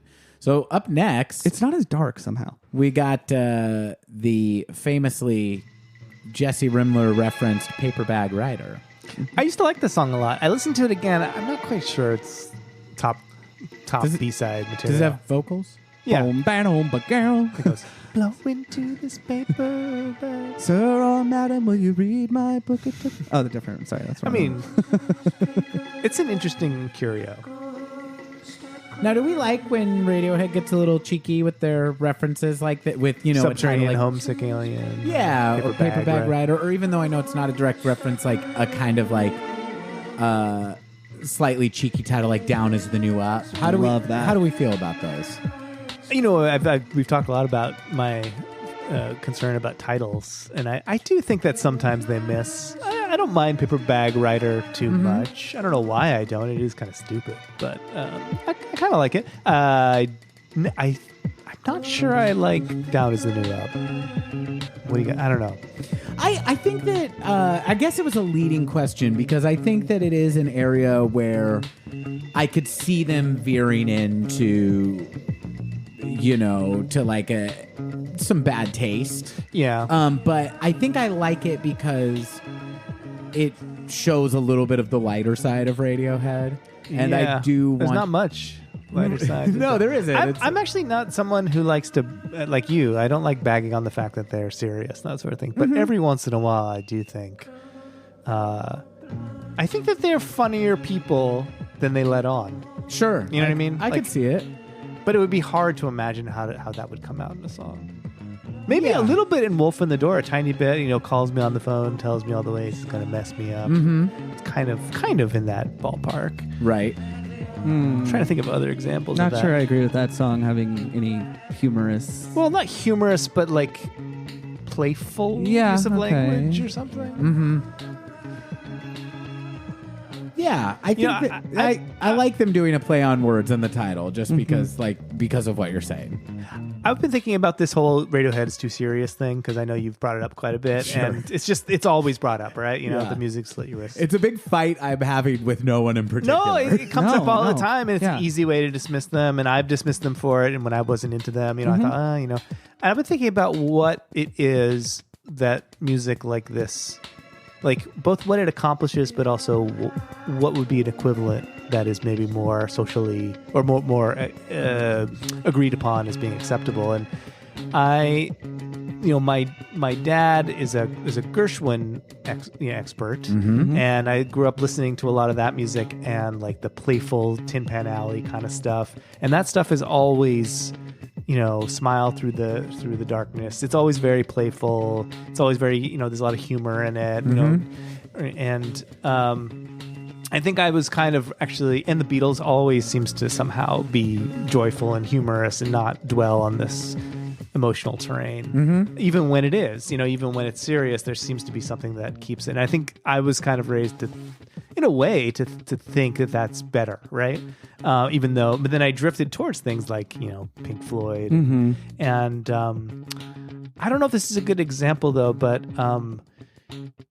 when I was in college, I got kind of into more classical music, and I started listening to more Lieder, which is like German piano songs, not always German, but art song, classical art song. So Schubert, and Brahms, and these composers would write these songs that were often settings of poetry, and they are, I don't want to say all of them, but I would say 99% of them, the most bleak, miserable, Schubert song cycle will be about, how he has to drown himself in a pond or something, that kind of stuff. And that music is really important to me too. But if you were to say like, oh, I really like, Schubert song cycles, it sounds like you're being sophisticated or thoughtful or something like that. But if you're like, oh, I really like, I don't know, what's the gloomiest, like How to Disappear Completely, you're like, oh, so emo of you or something. Does that make sense? Yeah. I feel like there's a thread of that's always going through music and has its place, but I think when it touches up against pop, people start to become a little bit of an eye roll about it. Yeah, I like that. I think the thing that some of the artists that I like that get associated the most with sadness, that something that's not talked about enough, is that in my mind, a lot of this music and the lyrical content and the feeling of it is an acknowledgement of the overwhelming sadness of life, but it is like it's fighting against it too. Even a song like How to Disappear Completely, it is a very sad song. But I feel like Radiohead, Elliott Smith, it's like it's grappling with that, but it's not trying to be bleak so much as it's trying to acknowledge and exist within that. Yeah. Yeah. And I don't know, I like that. I think that if you're a person who is prone to spells of depression, it's like, I don't want that completely. I don't want only that reflected back at me, but I don't want that not reflected in the art I consume. Totally. Yeah. I mean, I guess we're not arguing with anyone here, I suppose. But but they're out there. I'm wondering what it is that draws me to this sometimes, because I know I have an inkling there's something that there's this famous bit about Gershwin apparently he was working on some music and it was very probably Johnny Greenwood kind of style or whatever chords. And someone came and was like, oh, that's really beautiful. And he said famously like, oh no, that's just me. That's the easy stuff. I'm trying to get to the harder, happier stuff below. He was like working out that. And that was always been in my mind. It's like, oh, the really great stuff is the stuff that's actually joyful. But I don't know. I've kind of come around to like, it's all good. It's fine. I don't know. That is a really good anecdote. He was just kind of dismissive of that kind of turgid kind of thing, and like that's easy to just be emotive or something like that. I hear a lot of that in McCartney's compositions. Like Paul is very bright and upbeat, but there is that sophistication instrumentally to where I think Paul would know how to write a dark sounding song. Not the same sophistication level of the composers that you're talking about, of which Schubert is the only one I've listened to. But I do think that exists, and I don't know if I'm misreading your point. But I think Schubert and McCartney are a good example. They pair nicely in terms of talents. And I just feel like Paul is so great about Paul's songs do have minor chords. But they're not front and center, and sometimes they're passing notes. And I think what it is, to bring it all back to Radiohead, and why, even though the people aren't here in this room with us for us to debate pointlessly, but I think why is it that Nirvana, who I would struggle to name a single upbeat or happy song in their catalog, and are very front and center as to what is bothering, maybe not front and center, but there's a dark lyrical tone and content, right? And I don't think it's as basic as, because Nirvana used power chords and they're less good musicians than Radiohead. I do think, though, that Radiohead makes you earn it a little bit more. So I think sometimes folks, not people that are just non-musicians, but I think folks that hear the darkness and the fact that you have to work at the music a little bit and earn it a little bit more. I'm not going to make a broad critique about instant gratification society or whatever. It's not what I'm saying, but I do think that is sometimes it's the easy way out. I think. I don't know if that. If you mean like agree. Not going to those places is the easy way out? Well, and also just musically, I think like I think a broader audience of people who label Radiohead as music they're not interested and do like perhaps U2 or Muse. U2 became before Radiohead, Muse came after, but I think they give you the punch and the hook a little bit quicker, and I think Radiohead makes you earn it with their music. That's kind of all. I don't know. Well, it's very interesting that you mentioned McCartney too, because McCartney, not that long after this, pairs up with Nigel Godrich. Yes, and makes really that like album. that album. And there's an interesting anecdote from that where I think he was trying out songs for Nigel, and Nigel being Nigel is like, it's okay. And then he like comes back and he had written basically McCartney's version of a Radiohead tune, which is that song "At the Mercy" or whatever. I don't know it. It's okay. You like it? So it's not that it's my favorite McCartney tune. It's so interesting. Though. It's weird, right? Yes. It's like him trying to impress Nigel Godrich. Yes. Or is it Godric or Godrich? We always say Godrich. Godrich. It's interesting. It's not in him really to write those songs. Like he can, like you say, he could if he wanted to, but he doesn't really want to. Very, very interesting. Well, the opening track off of McCartney 3, the name escapes me, the album that came out at the end of 2020. Yeah. Paul is 80 years old now, so he was twilight of his 70s. That to me felt like in the same vein. And I don't know that he was reaching within, hey, this conversation Nigel and I had 16 years ago or whatever.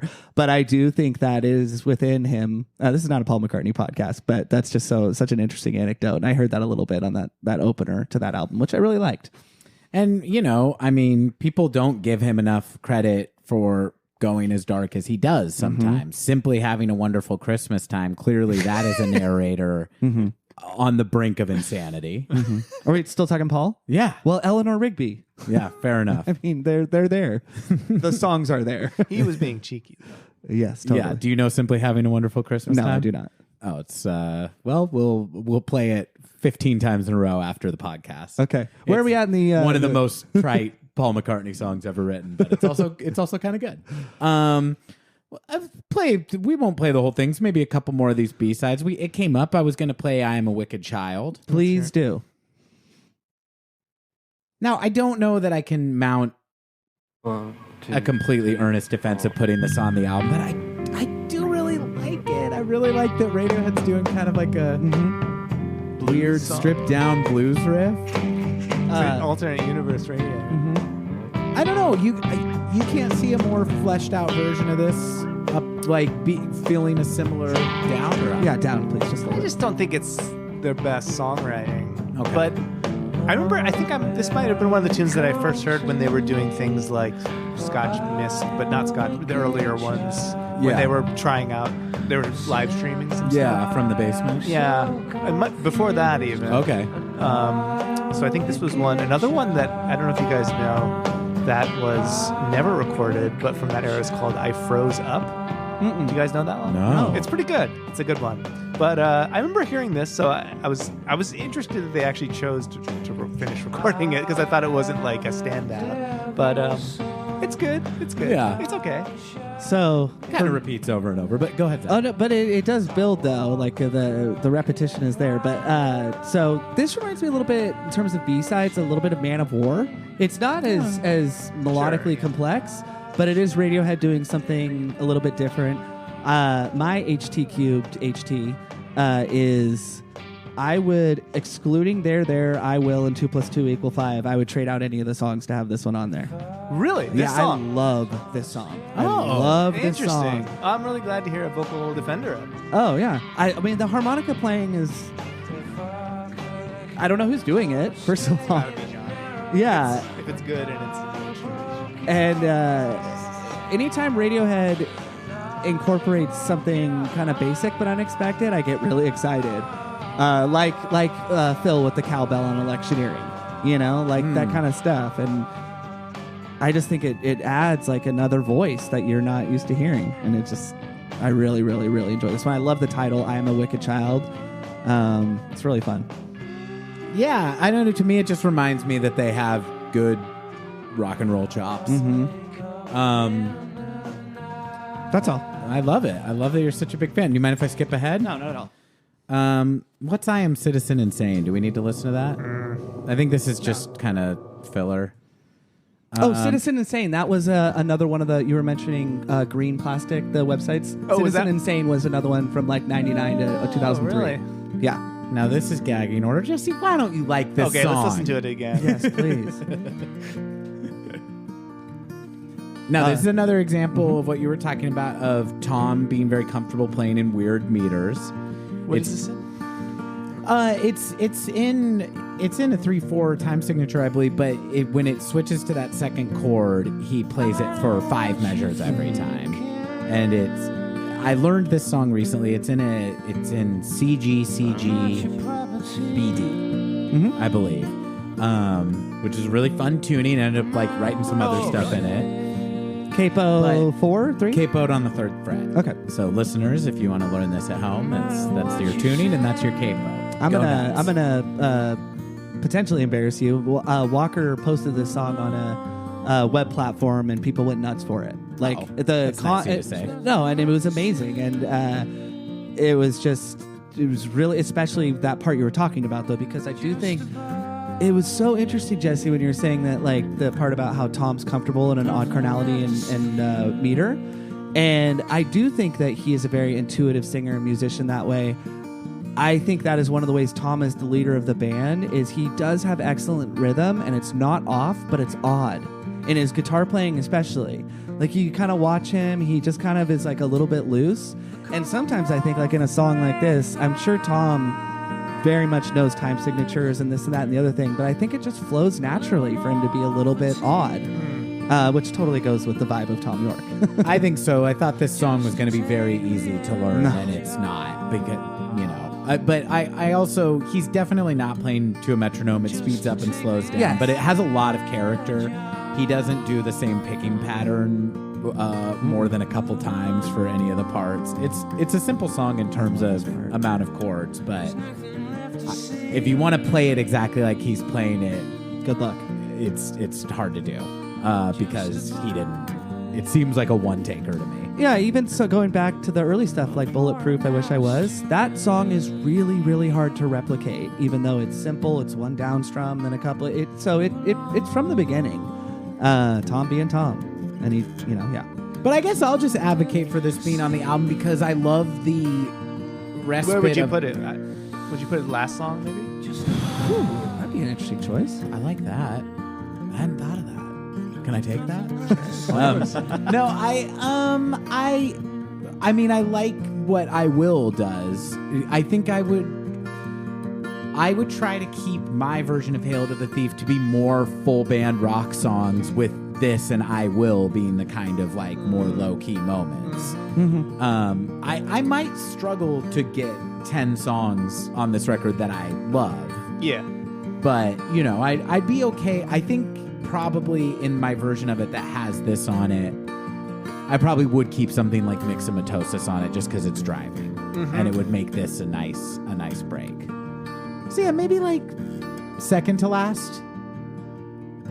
Like Sure. you maybe like I could see you go like Scatterbrain, Myxomatosis, this, Wolf at the Door.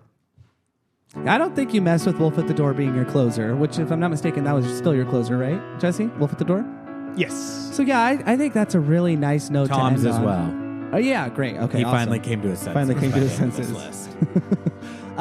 But I mean, I'm sure that there would be something for the boys to do on that song too, and I think it's so special and pretty and great that Don't need it. Ed, gotta make get room out for of it. here. We don't need a shaker on this one.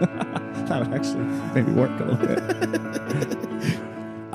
What do we got here? This is a live B-side called Fog Again. And Well, this is a song Fog that they did before. Sure. It was on another B-side from Oh, isn't that the Amnesia. Kid Amnesiac, Sessions? yeah, Amnesiac. that and Cut Tooth, Yeah. yeah.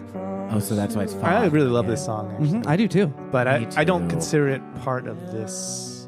Yeah. There's no place for it on Hail to the Thief, but my gosh, is it It's beautiful. really beautiful, and it makes me a little bit full of emotion. But there's no place on it in Hail to the Thief because why? It's too pretty. Okay, isn't that maybe what it needs?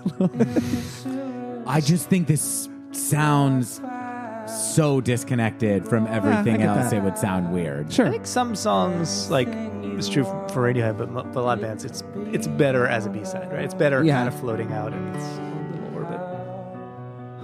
I mean, I definitely get the like Spinning Plates Why Us version feelings a little bit, just with the piano playing, and it Playing feels at a older. very odd rhythm. It feels older than Amnesiac. I feel like this is like in between OK Computer and Kid A little bit. I could see I that. don't know. Yeah, it's a little. It sounds like a fairly simple song. I also here's the thing though. Now a point for putting it on. This ends with talking, so we keep 2 + 2 = 5 at the beginning. That's a nice way to start. Or wait, what is it? That's That's a nice way to start, Johnny. And then Good night, everybody. Thank you. we've hailed to the thief, haven't we? Yeah. No. Sorry, it was considered and rejected. Believe me. You think I'm just... I looked at all these B-sides, my friend. Jesse did his homework. I did. You didn't miss anything. I don't think so. Unless there's anything specific that you guys. Was there want anything me to else on the play. B-sides?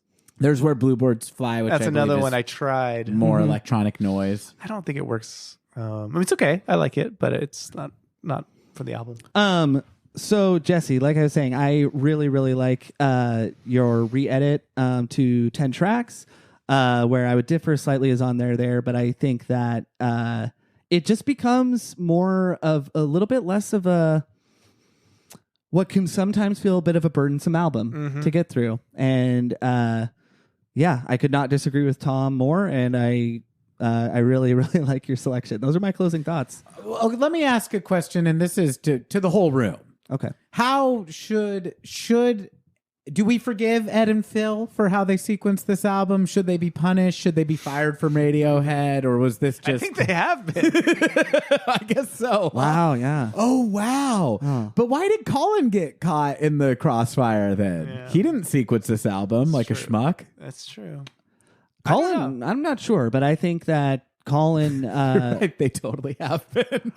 There's a new Right. band and they're not in it. 19 years later, I think that it's a little bit of like, Maybe Colin was like just to throw them off the scent a bit, to say it wasn't really about the track list, but it was about the track list. See, we got rid of my own brother. Who would fire their own brother just to get over rid of Ed sequencing. and Phil? Yeah. Nobody. It's a very like Larry David, like 15-step lie. Right. 15-step. Oh yeah. Wow. I think that this is a little bit of like giving Ringo a song. Hail to the Thief is, where it's like good idea, it's very sweet, but you don't like. Even though I like Ringo songs more than I like Ed and Phil sequencing this album, Sure. but it's like keep it to the folks who write the songs and so forth and such like that. Even though George has good songs, that's how Ed and Phil sequencing "Hail to the Thief" feels to me, and how the album feels a bit to me too. And Walker and I talked about this a lot. I'm not going to rehash this point. It feels like a band absent a leader, even though at times it does feel like this is just a Tom song or "Where Is Johnny." And so I do think the sequencing is a problem, but I really think the amount of tracks is the overall issue, which I would not lay at the feet of Phil and Ed. Yeah, they're just working with what they were given. Right. That's true. I mean, They weren't doing anything else. They were just sequencing the album. the White Album is not like sequenced in a way that feels particularly deliberate, but I'm not having a problem with it because it's just chock full of great songs. Right. You know? So if this was weird sequencing of nothing but bangers, I probably would not be giving Phil and Ed a hard time. It's true. It's you can't quite turn a what is it, cow's ear, silk purse, that kind of thing. Mm-hmm. I don't know. When in Rome. I have no idea what you're. But I don't know that expression. But I did. I did. I murmured very like Silk yes. purse out of a cow's ear. You ever heard that or something? No, is this kind of like a lipstick on a pig type of thing? Yeah. Okay. But I did it today. Oh yeah. I made it into a passable album. Oh, for some reason I took you literally. Like this is a hobby I have. I make too. silk purses out of lipstick on a pig today. I made a better album. Plug your Etsy where you sell silk purses made out of cow's ears. Sow's ear, I think it is. Oh, okay. Okay. That sounds like a Radiohead lyric right there. Sounds It's a silk purse out of a sow's ear. I do think you improved this record. Let me ask you this, Jesse. At the beginning of this, I asked you, do you like Radiohead? Yes. Do you still like them now after having to talk about them this much with the likes of me and Zach? I feel very nervous about how I'm going to sound. You sounded great, buddy. I do like Radiohead. I do recognize there's more. I think I let them in and hold a space in my heart, but my heart is bigger now, hopefully. So I like more things. I think I was a little bit obsessed with them at a certain time. And right. I now can see their limitations, but also their pleasures. That sounds very healthy to me. And as far as any worry you have about how you're coming off with your opinions about the band, I will say I have been a little self-conscious about two episodes in a row where I'm being very, very critical of the lads. Yeah. But I think that it's really good to have some episodes of this show that are not pure sycophantic, just worship of these guys. And this was a reminder that the boys are human and that they need a sobering voice in the room that I like to call Nigel Godrich. And maybe next time we'll all do well to listen. Nobody likes the guy who says, hey, playtime is over. But, he serves a purpose. Yeah, absolutely. And maybe he should have sequenced the album and made it 3 songs long. Do you know that the Strokes, after Is This It, went in to record with Nigel Godrich? And That would have been interesting. They scrapped it all. They didn't like it? Yeah. I did know that. Yeah. And they got Room on Fire with some other producer. Same guy, I think. Yeah. Well, outside of resequencing Radiohead albums, Jesse, where can folks find you? What else do you get up to? Oh, I working on comics, drawing. Very, very cool stuff, by the way. And that's on, I guess, on Instagram, Rimble Comics. Okay. Awesome. Any other media you want to plug, or just have people find you there? I have some stuff up my website, jesserimler.com, older stuff, but yeah, that's about it. Fantastic. Hey, thank you so much for doing the show, man. That was fun. Thank you for guys. putting that Thanks together. Thank you for sharing it with us. Thank you for letting us come at you about our nitpicks. No problem. This was lively. And I think that the friendship remains intact, even though we really went to the mat about the gloaming. I think if you were to mention that to Tom, your friendship would be over. You know? I First question, do you like the gloaming? I No? think Then you're not Tom's friend. I don't think that, unfortunately, even though this podcast is kind of a long con to become friends with Radiohead, Yeah. I think that when they hear it, they're going to want to have little to nothing to do with Well, me. if what's his name, the expert you had on, Brad Osborne. Yeah. yeah, if he like writes a whole freaking dissertation, and they won't even bother to wink at him. I really liked that he was honest about that. I don't know It how would've been- well you guys are gonna. yeah. Yeah. How easy I'm would not it sure have- it's going to happen for us. Yeah. How easy would it have been to be like, oh yeah, the band's read my book, and but I like that he's honest. No, they haven't. They don't let people into the circle. But we don't need to be friends with Radiohead, folks, because we are friends with each other. Right. And we are friends with you as well. This is not a parasocial relationship. You do know us intimately, and we are your close friends. Once again, thank you to all the folks who are engaging with us through the podcast, through Instagram. It is really, really fun doing this, knowing that folks are actually finding it and hopefully enjoying it. Subscribe. Write us a review if you can. Rate the podcast. I want to thank Jesse again for being here. Thanks for having me. Thank you, Jesse. I'm Walker Glenn, I'm Zach. and we'll see you next week. Bye. Idiotalk is a Glenn Brothers production. Get in touch with us at idiotalk.podcast@gmail.com or follow us on Instagram at idiotalk.podcast. And thanks for listening to